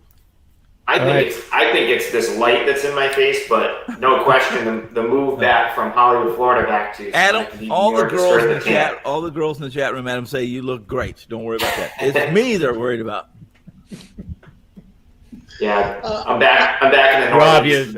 Rob, feel free to chime in and don't put this all on me to respond to Tony's comments. Oh my goodness, he's got a red cup. I know what that means at Penn State. Red Penn State. Yeah, I know what that jokes. means. No Sandusky jokes. None. Nope. No, it's this has to do with. I've been crucified for those already. Tailgating. I shouldn't have said that word either. All right, so let's do. We got Tony Mejia's pick. I love that pick actually. Which is Joe Harris, yeah. Yeah, Joe Harris over. That makes so much sense to me. Joe Harris should play for Philadelphia because you like him even more then. Because he doesn't make free throws? My God, I thought about you. I'm watching that Philly game, and he steps up to the line. Just did you notice I blocked your text? And calm, confident and calm, and he looks at it and form's looking good, and he bent the damn rim. It's like, what the hell? How do you get paid $20 million a year and all you do is cause havoc and bend rims? It just makes me want to do more amphetamines and stuff like that. I don't know. It makes me want to drink. So I take it you had Philadelphia last night. Is that what you're trying to say, Tony? I did have Philadelphia last night. Yeah, he and I both. And I had a 20-point lead. I quit watching. I actually Googled how to block somebody, and they're actually not blocked because I wanted to actually see what he was saying to me in text, and it didn't work. But I know how to block a dummy, Well, I think you blocked me the one time, so that makes sense. That was fun. Tony, we said earlier tonight, I'm pretty good with databases and stuff. Kevin Durant has played by himself without his superstar comrades on 3 different teams. Most recently, the Nets, 5 games this year, he played without a guy named Harden. 5 times. 5 times. Yeah, 5 times.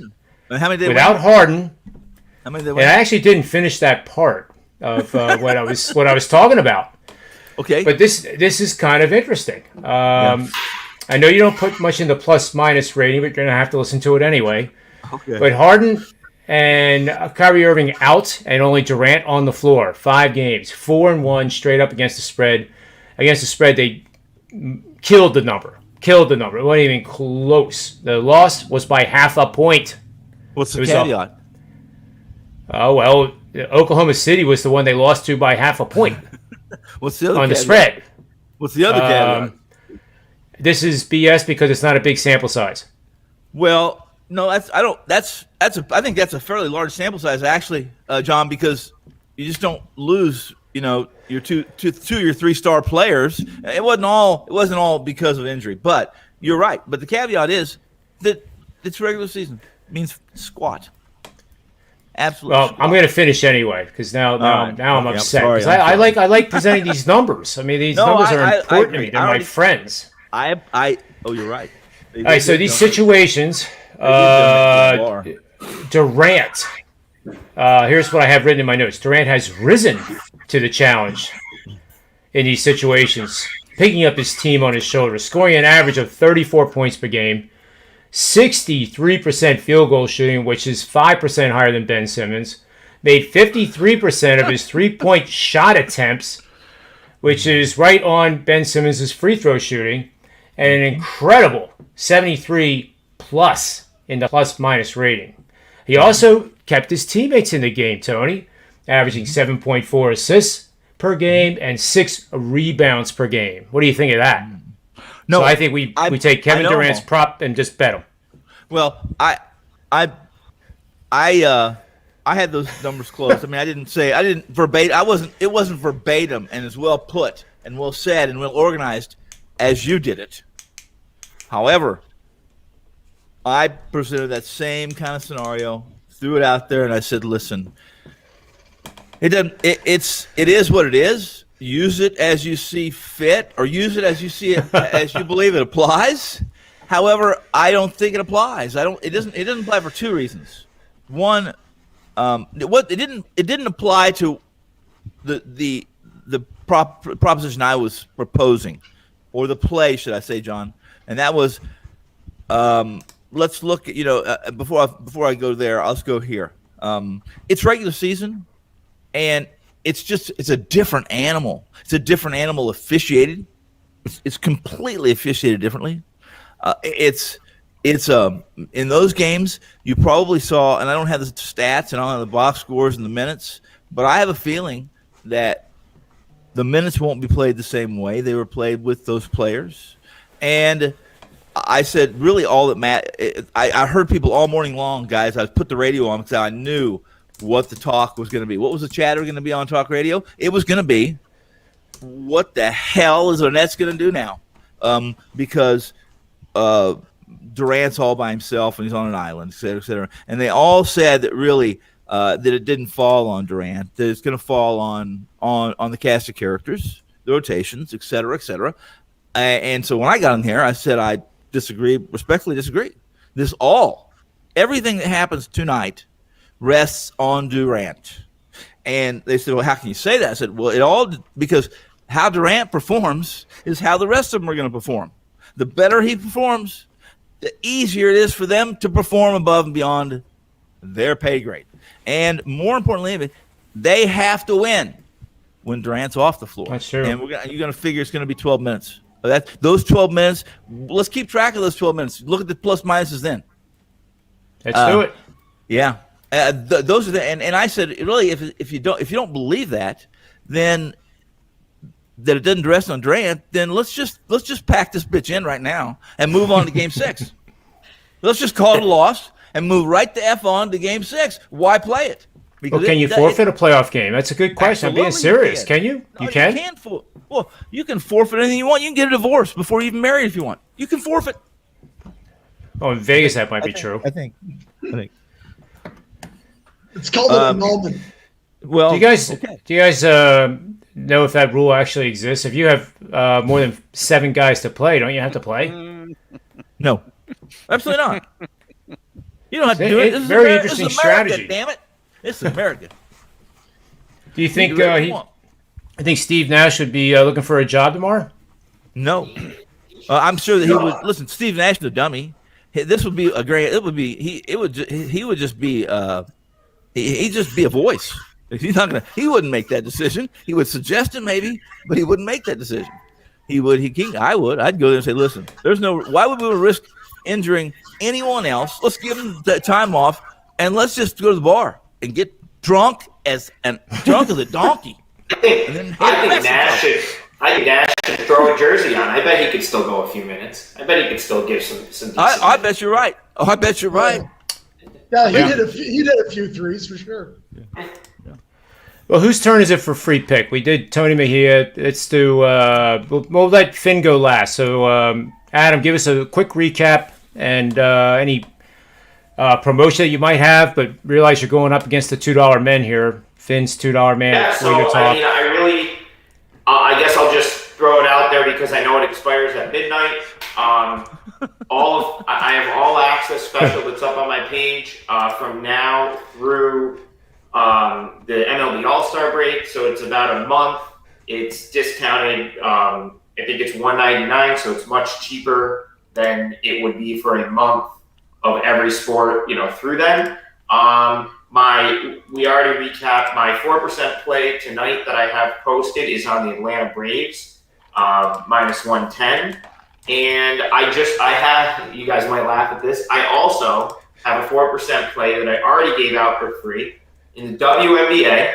It's a sport that I handicap, and I am on the Minnesota Lynx, minus 3.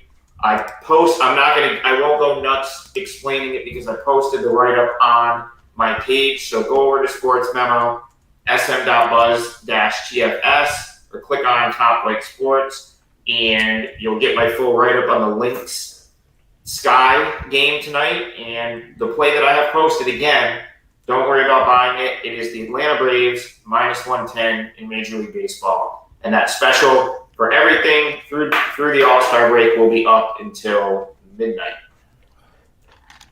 Well done. And Tony, just getting you caught up to speed, I did a show with Jimmy Adams and Adam Trigger earlier this morning, and Adam did a breakdown of one of the soccer games going on in the Euro 2020. And that's why I mentioned Portugal and Hungary and knowing where they were at. But that's all I knew about the teams.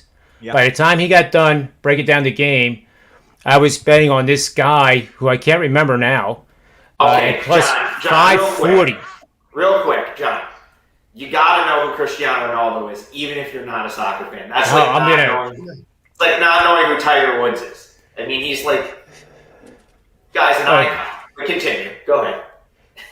But before I know it, I'm making a bet in soccer at plus 540 that this Ronaldo guy, he's really famous, by the way. He's like Tiger Woods, would score 2 goals. And he did. But he scored them like at the 89 and 92 minute marks. I got very lucky on over 2.5 there. It was a 0-0 game in the 80s, which is yeah, you had 2.5. Portugal scored in the 84th, 87th, and 92nd. So maybe when I run out to put my last, I run down, there's sportsbooks right down the street from this apartment here. I'm going to probably stop at the gas station and buy a lotto ticket, I think, on my way there here in a minute, because you don't generally hit over 2.5 in soccer when you're headed to the 85th minute 0-0. So that was a very lucky call on our show earlier. And John rolls in with a plus 550 winner and like his, probably the first soccer bet he's ever given out. So it's a successful morning for us. Yeah, it's just like my horse racing bet that I made based on Marco's information and it won. Now I think I'm an expert in horse racing and soccer. All right, so Rob Vito, free pick, final thoughts. Make sure you tell Tony Finn that I promoted his $2 Tuesday. Oh, what a day. Which is right here. Wow. See that, Tony? What? Look at this. What an occasion we made for you today, Tony. Well, hold on. I got to look at this. I got to find it. I never can't find where you guys are hiding on my damn computer. When I just take you all, I log in, where the hell you are. Jesus, read these accomplishments. Yeah. Well, you better read them to me because I can't read. It should be right in front of you, Tony. Right in front of you. It should be. It should be, too. I should also be smarter than I am. But I'm not. It's not either. Hold on. Wow. See, yes, that's where you went wrong with the police officer that pulled you over. You said you couldn't see what was in front of you, and that went downhill from there. License? I don't need a stinking license. All right, here, stop me when one of these is false. Oh, he took it down. I was going. Oh no, okay, here we go. I'm going to read it to you like it's a first grade reading class and my little kids in class. Cool. Do I get a sucker after it's all over? You do. You do. Thank you. You tell me what's false in here if this is all truth. I believe it to be all truth, unless, told otherwise. Once in college, not proud of it. First of all, Tony Finn has an AL 5% big ticket going tonight. That is true. That is true. Tony Finn, number 1 all sports and number 1 all baseball profit leader at all time, I should say. They just put all sports. Let's put all time. All time, all sports. All-time baseball profit leader at Wager Talk since 2014. Currently working on a 7-3, 70% best bet top play Major League Baseball run. That includes 10-5 overall record, 67% with his 5% big ticket plays. With a most recent 7-2, 78% run with a 5% big ticket money line tips across the last year of baseball investing. Finn is the Wager Talk $2 Tuesday honoree today. And he invites you to wager, watch, and win with this American League 5% big ticket event. Finn's American League 5% big ticket. Is that all you got? I got lots more than that. Well, that's all they're giving me. They're not giving me the NFL stuff. I apologize to all for those losers that he just read off because there were some losers in there. I apologize. 3. You should have done better. 8. I should have done better. Pretty good. Those are those are okay. Those are okay. But I can promise you one thing. Mm-hmm. Everything you read, all the good things that you said about me, and I appreciate those too. And I appreciate the pimp. I appreciate all that stuff. Unless my play wins tonight, I am the worst handicapper that ever walked the face of the effing earth. And that's the way it goes. How it goes. And that, hey, Rob, is the rest of the story. Do the same thing on this guy, if you don't mind. You did that really well. Oh, well, stop me when I'm lying, John Ryan. Oh, no, not that one. Not that one.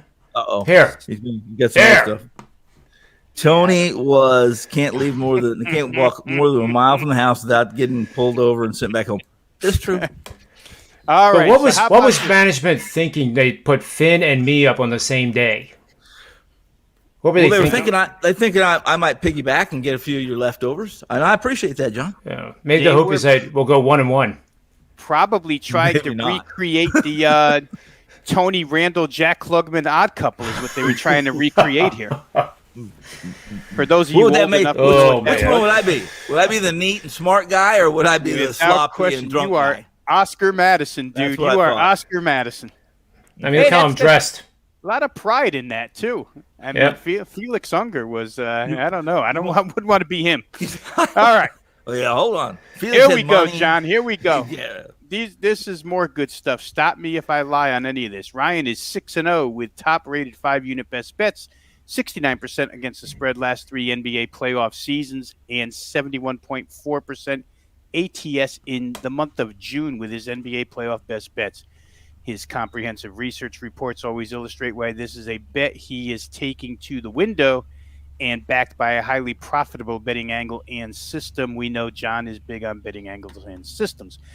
This is a do not miss, and better yet, you can get this play for only $2. Huge bonus offers inside the analysis. There you go, guys. John Ryan's $2 NBA best bet, 71.4%. Hit it. Are all those things true? Well, I'll tell you, man, I'm tearing up. All true. Tearing up. You know what's good is I don't even write that promo. Somebody else writes it for me. Why didn't you write it? Because somebody at Sports Memo volunteered to do the promotion because I suck at it. Oh, well, this is when people volunteer and stuff to do stuff for me. It's my responsibility. I'm always curious as to why they're volunteering. Well, why is it you're volunteering to do this for me? Well, it's the typical all the same, John. You suck at it, or I don't trust you, or something like that. That's the answer. Where's that noise coming from? You guys hear that noise? It sounds like a broken dishes. What the hell? I don't know. Yeah. I think I ripped my piece of paper. I think that was me. Sorry. Oh, I thought I was doing it. I was doing it really close to the microphone. It sounded like a cat. At the door or something. Adam does have kind of an echo when he talks. Do we know what? Yeah, that's because my good setup died because I forgot to charge it. So we're on backup setup here, and I'm also in my new very empty office that still needs. So you're basically the Nets tonight. You're on backup duty, just like all the backups for the Nets. Then. Yeah. Okay. You see what I did with his background though? I put some wine bottles and crates behind him there, just to the right of him. I still haven't found you guys. I still have to set this whole office. I've been in here. I've been in the new place since June 1st, and we're on June 15th, and I still have most of the contents of my office on the floor behind me. And it's also, there's nothing in here yet, which is probably why I have such an echo. But yeah. That's what all the guys say right before their arraignment, right, Tony? It's right. Whatever you say, John. That's right. You bring out the worst in me, Tony Finn. Rob Vino, let's do your free pick now. Found it. All right, listen, unlike Adam, I have one play up for sale, and I'm not going to give it out on this show because yesterday I did so, and immediately somebody smacked me in the ass and said, well, I just paid $9 for Vino's pick, and he gave it out for free. So you know how to respond to that, don't you? You know how you that person, Tony. You respond for me. I'll make you my. Well, no, I'm not going to do that. No, either. I was going to say you know what to do. I'm not going to do that. You don't want to do that, Rob. Yes. You don't hold the girls. Wrong. I'll just say quick. If that was you and you had already bought mine and I just gave it out, shoot me a DM and I'll take care of that for you. There you go. Yep. Exactly. I'd call Melissa or Missy and say, listen, Missy, this guy's threatened to burn the virtual brick and mortar building down, so you can give him $9, will you please? Well, listen, we'll go with something different here for today. All right, let's do it. Come on, Paul. We're going to go to the NBA game. Oh, he's going to go Ben Simmons. Which one? Yeah, Ben Simmons triple single plus $9. No, I'm going to play the Bucks first half, guys. Team total here is 54.5. John, I purposely looked this up on MGM for you because I know that's what you use generally for this show. MGM shows over 54.5 first half for the Milwaukee Bucks to be a minus 115 bet here. I would play that. I think the Bucks again will switch it up a little bit and come out offensively to attack. They actually increased their offense pretty huge off of that 86-83 game. They wound up scoring 107 in Game 4 when Kyrie went down. So 21-point increase in points scored. I don't really think they want to play the 86-83 mauling that they won Game 3 in. I do think they want to remain a little bit physical, but I also think tonight that they want to pick it up and test that hamstring of James Harden. And the way to test it is to increase the tempo. And when you're on defense, do not let that man just stand there and dribble the basketball 15 times so he doesn't have to move. Come get him, make him move laterally, see what he does, speed up the nets a little bit. I think that's what will happen here. The Bucks are more comfortable in tempo offense anyway. They've won a couple of games not having to do that, reverting to something different. But I think more shots fall here, guys. The Bucks had shot 22.7% from three-point range in the first 3 games combined. And that immediately went to 34 last game. I mean, at some point, 3-point shots do have to fall for the Milwaukee Bucks. I think they get a better number here. So give me this Bucks team total over 54.5 for the first half. Have to lay 15 cents to do it, but I think it's well worth it here. Yep, I agree.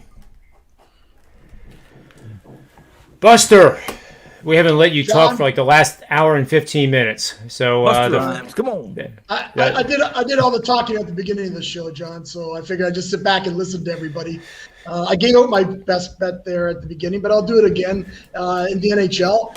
I like Tampa Bay in the first period tonight to get the jump on the Islanders. They need to win this game, and I think they get the jump on them. You can get, and of course, I always like to get the plus money myself. That's I'm an underdog guy, and minus a half on the puck line in the first period, and you're getting a plus 140. So I figure they'll get a 1 or 2 goal lead at the beginning, and if they don't and they hold them to the 0-0, they're going to be in trouble because the Islanders will probably win this game again tonight too. So. Yeah, I don't have a play on it, but I agree with you, Buster. I think they sent a message like right in that first period, and again, hockey's not my knowledge base, but I know I'll like 1,000 times more about hockey than I do soccer, for example. But I'm learning. You're on fire in soccer right now. That first period in the Islanders game, how many shots on goal did they have? It was still nothing, but I felt really good about what I had seen. And they were attacking with really high percentage, I guess they're called danger shots, that just didn't get in the net. And I just thought it was a matter of time until the Islanders got the lead, and then they held on. Yeah, and that's why I'm saying they're in Tampa. You know, if they go down, if Tampa goes down and doesn't come out and doesn't play tonight again, guess what? They go to Long Island down 0-2. It's going to be a very tough road and they're the Stanley Cup champs, of course. So everybody wants to see them win. And like I said to you guys earlier, I actually bet the Islanders for the series plus 220. So, but again, it's a long series. So I had this figuring that the Islanders win game 1, Tampa wins game 2, and I'm hoping that Islanders win both games 2 and 3, or at least split. Come back and take it to 7 games, and then I can hedge my bets out some way along the line. So that's the way I look at it. And I just want to add one more comment here. I have been in, and I know this is a dangerous thing I did one time in my life. I have been in a car with Mr. Tony Finn when he was driving. And I believe that he probably does not have a license. I don't. Because his skill set isn't good enough to have a license to pass the test, or thinking license. Let's just put it this way. I'm just gonna say I don't think he has a license. That's all. Cheech Chong told me, Tony, you don't need no sticking license. Right, because in Kansas they don't have lines on the roads. What the heck? You don't need a license. They do. Well, that's the thing. Funny thing is they do have lines on the road there. It's here in Vegas they got no lines on the road. Oh yeah, those little reflector lights. And it was quite fun riding with Tony in Vegas. Thank you. Yeah, it was quite fun. You're right. I was just out in Vegas for a while in March and May, and I had a car out there. I was driving around, and you're 100% right. Those little lines, they are not easy to follow. They mess no, you up. It takes you.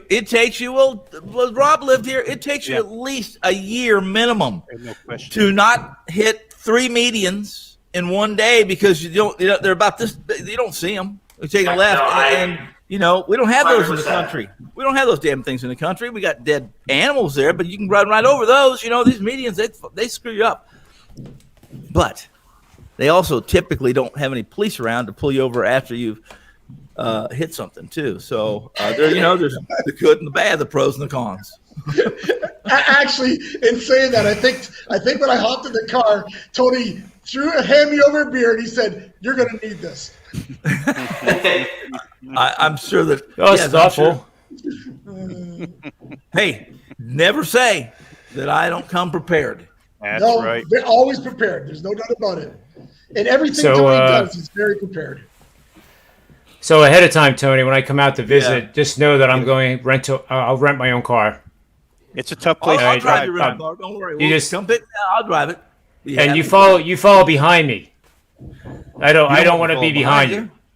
Oh, yeah, because that way behind me. You don't want me behind you. Okay. All right. I'll use GPS to go where we're going, and anything happens to you, I won't be part of it. Well, that part of the thing is that it's much better that you're in front, because then I have to kind of piggyback. I have to do the 10 miles an hour and the 70 that you're going to do, and I'll scream, I'll cuss, I'll flip you off a couple times. Get there. Well, hell, Rob, that'll be just what we put up with every day in Philadelphia. It'll be like normal. It's tougher to drive out there, John. I'm telling you, that's the only place I ever got into an accident back in like 1991 when I first moved there, before they even built the place up. Yeah. I mean, it's traffic, tough aggressive, huh? Traffic here. California traffic. Yeah. Worse than Boston? I haven't experienced. Well, I just drove down the Jersey Turnpike, and if you can make it through the Jersey Turnpike without two things. Well, that's nothing. Without running over one of those toll people that step out and you tell them, "Dude, I have already spent $100 in quarters. I got no effing quarters left. Get out of my way." That kind of thing. You only pay once anymore, Tone. You only pay one time anymore. God, that was a nightmare, man. They hit you for about $17 in one shot now. Well, I think it's cheaper. And it's going from New Jersey into New York. Coming back, you don't pay. Yep. The last time I took it was we were coming to PA from New Jersey. Atlantic City. Yeah, we were going to Atlantic City, and somehow we got on the Jersey Turnpike, and I was with my wife, and that's been a long time ago. But she said, "Tony, we're out of quarters. We're out." Well, you were on the Parkway then. That was back when the Parkway had the big trough, and you would throw quarters in it. Every 3 miles. Every 3 miles they pull you over. That's the Parkway. You had to stop. Interstate 95. Now they have the things up top. They just hit you on your Easy Pass every 2 Well, feet. yeah, I've gotten a few of those too. I got letters. You drove through the Easy Pass, and you didn't have a pass, and so instead of paying $250, here's your bill. It's for $50. What? Yeah, if you don't have the pass, they just hit your license plate and then you just get it in the mail. I think that's what they do that, because that's what New York does now, basically. Yeah. And Tony, with that, I mean, I heard that if you try to change the license plate to avoid paying the fee, they find you. They will find you. No, guess what?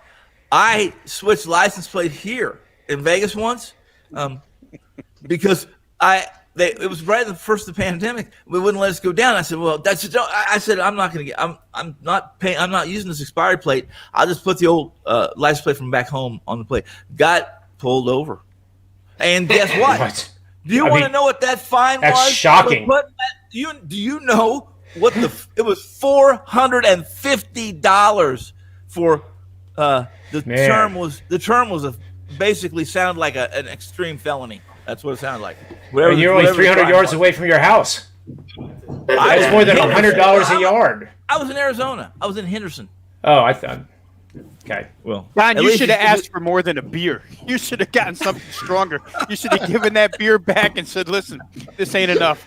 This ain't enough." Well, let's put this way, Rob. Once we got to Tony's house, we promptly got into the tequila. So right, there you go. You had to have the strong stuff then. And a bottle later, you were starting to relax. Is Tony the type of driver that doesn't pay attention to the road? He's always like looking at you talking.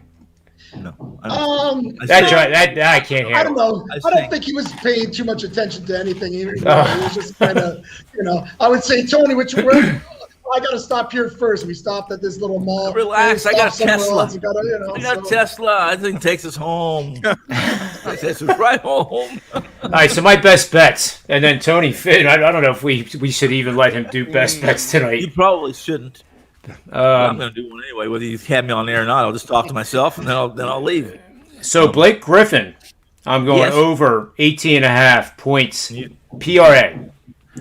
I am then under Brooks Lopez, and I think this is one of my favorites right up there with Harris. Under 19.5. Joe Harris, I already said I like. And then the MLB play, run line, Cubs, and that's it. Cubs. Yep. Here. Somebody has a hammer. Free pick.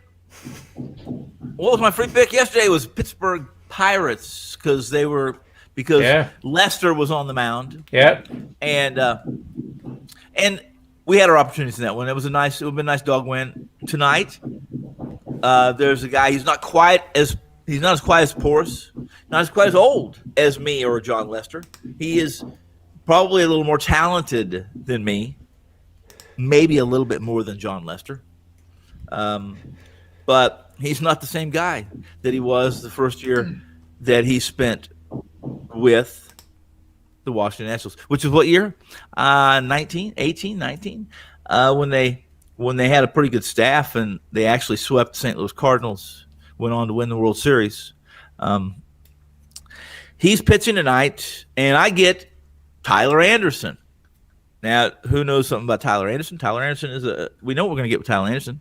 Tyler Anderson's going to go out there. He's a master of pitching in situations and pitching. He knows exactly who the umpire is. He knows who the team is. He knows the lineup. He knows how to pitch them, and he pitches that way. He's not the most talented guy. He's not going to blow you away, but he does get some strikeouts, and he limits balls, and he limits hard walks, and he limits hard contact. So I'm pulling up my other notes here because that's all I catch you for a few minutes without having to take a deep breath. And yeah, but listen, Pittsburgh is who they is. They are who they are. Okay, we know this. We know that. What do we know about them? We know that they're not a very good hitting team. In truth, last night, guys, they scored the first run. They had 4 or 5 hits before Washington even got a hit. They ended up losing 3-2. And the point is, I want to make this point. I had to find my notes because I'm really embarrassed right now. You called on me long before. Okay, you're doing fine. Anybody has anybody watched Corbin pitch this year or the end of last year? Has anybody watched that? If they haven't, you know this: 6.13 ERA, 1.55 WHIP. They're not near as poor as. He's got a Sierra that's 4.67. So he really hasn't pitched as bad as the surface numbers would suggest. But he's lived on. He's a 2-pitch pitcher. He's ridden that far too long. Major leaguers can only ride, even good major leaguers, unless you can throw 100+ miles an hour. You can't be a 2-pitch pitcher in Major League Baseball. And as bad as the Pirates have been, guys, as bad as they've been, they score 6 or 7 runs, and we all know this: the worst teams in Major League Baseball win 60 games or more. And you, over the course of those 60 games, if you play the Pirates this year, you're in a heck of a lot better shape than if you played 100 games or 60 games with the New York Yankees, only winning 60 games. Am I wrong or am I right? Don't even answer. I know I'm right. You're right. So.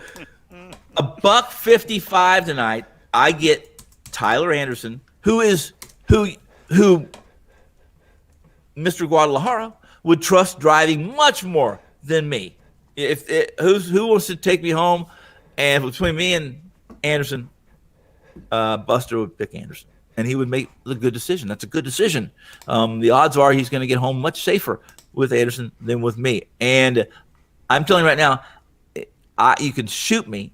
I would rather go to the dentist. I'd rather do 5 hours in lockup than have my money on Corbin. Give me. I agree. Pittsburgh Pirates plus 150. I'll take them. And that's the rest of that story. Just real quick to answer your question about watching Pat Corbin. Yeah. Only because my oldest is an extreme Diamondbacks fan when Corbin threw here. Right. just running through his numbers this morning, Tone, that chase rate on that slider is way down. To your point about pitchers and Major League Baseball finally just spitting on that slider and saying, "Not this time." They don't even offer it anymore. Right, that's the thing. And it's bad. It's just listen. I like Corbin. I was a big fan of Corbin. In fact, I think he was a big asset to that team. That went all the way. Right, but he doesn't throw 100 miles an hour, Rob. And if they're not chasing that pitch, that thing is always out of the strike zone. You can walk against that guy pretty easy. Just stand there. Yes. His walk rate's way up. So that's my free pick tonight. I have quite a few other. I like a bunch of dogs tonight. I looked at that board and I'm all over the dogs tonight. But since I was at Torrey Tuesday, they ask you to. You don't release but one play. I mean, you can put some plays in for your clients, but that's part of the penalty of being Torrey Tuesday capper. Yeah, but here's the other side of that coin. At Tony Finn's house, it's Degenerate Tuesday, so you can give us a 17 underdog parlay right now. Well, wow. And be driving at the same time. No, here's the bad part is I was thinking while you were doing your free pick, I said, I'm going to throw out a little parlay tonight. That has some close, but I can't find my damn odds. I can't find anything today. But while I'm talking to you, because I did find you guys. I did finally find you guys. You guys were at the bar. You didn't even tell me you were going to the damn bar, or I would have joined you. We're gonna go one of these days, Tony. We're gonna go. It's gonna be painful. What's wrong with now? Let's go.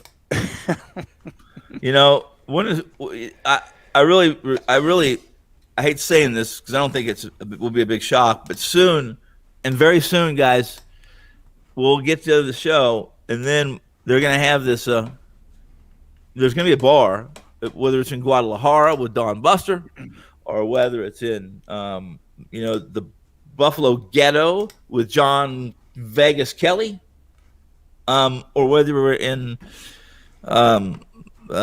LeBron's underground secret hideaway in what's the name of that tire company in Dayton, Ohio? Or I don't know where the hell it is. Akron, right? Akron. We're in and the Erie Lake is beaten up against the side of one of the walls in the bar. But we'll all be there together, but we really won't be there.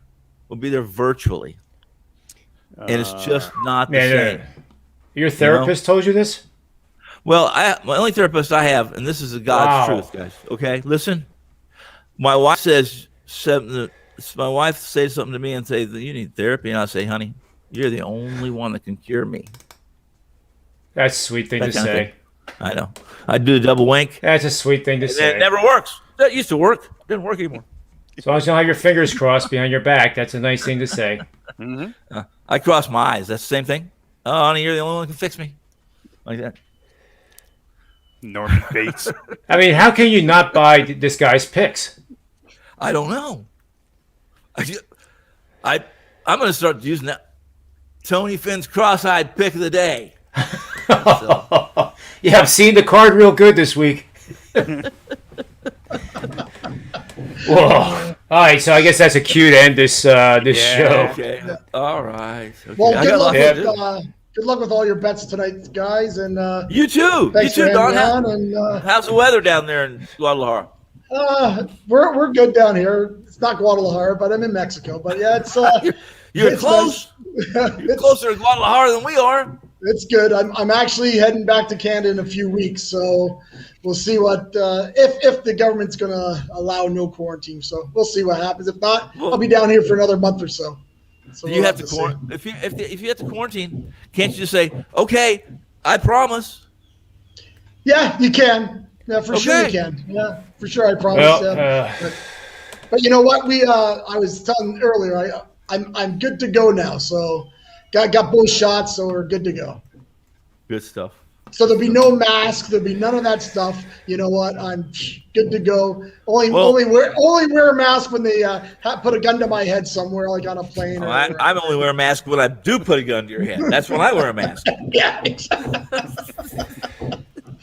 It's kind of funny, like down here when you're in a bank. when you're in a bank in Mexico, what happens is that they have pictures of all the holdups of all the guys. You know, with the gun at the thing, they have all the pictures in the bank, right? If you look out for this guy. And now, I've seen that mask before. Yeah, and now, because of the mask, it's just bizarre because before, they have there's no hats, no sunglasses, no masks, whatever to go into a bank. You can't wear a hat in a bank down here in Mexico, right? No sunglasses when you go up to the tellers. And now with a mask and everything, so it's just kind of bizarre to see all those pictures. And they're wearing the mask, and now everybody walking into the place is wearing a mask. So I would.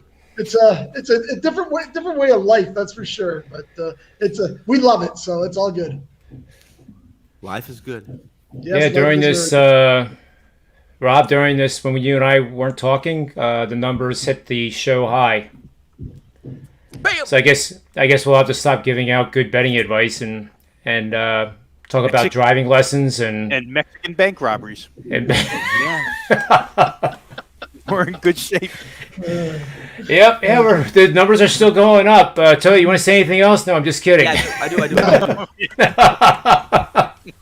I want to put. Here's a 3-teamer for you, real quick. Oh yeah, okay. Here's a 3-teamer. Underdog Rogers from Miami. Got it. Over Kim, who's I don't know why they're pitching him. Hurt. He's hurt. Back. Go ahead and throw in Tyler Anderson at $1.55. Okay. Yep. And why not throw in? Keuchel can't get a ball past anyone. They swing at his pitches outside the strike zone. Why? Because they can hit those too.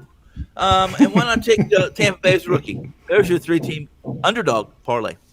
Yeah, it's sad about Keuchel. It's really not good. But anyway, Rob, Buster, Tony, Finn, myself, thanks for being on the show. Thanks for having me. You bet, man.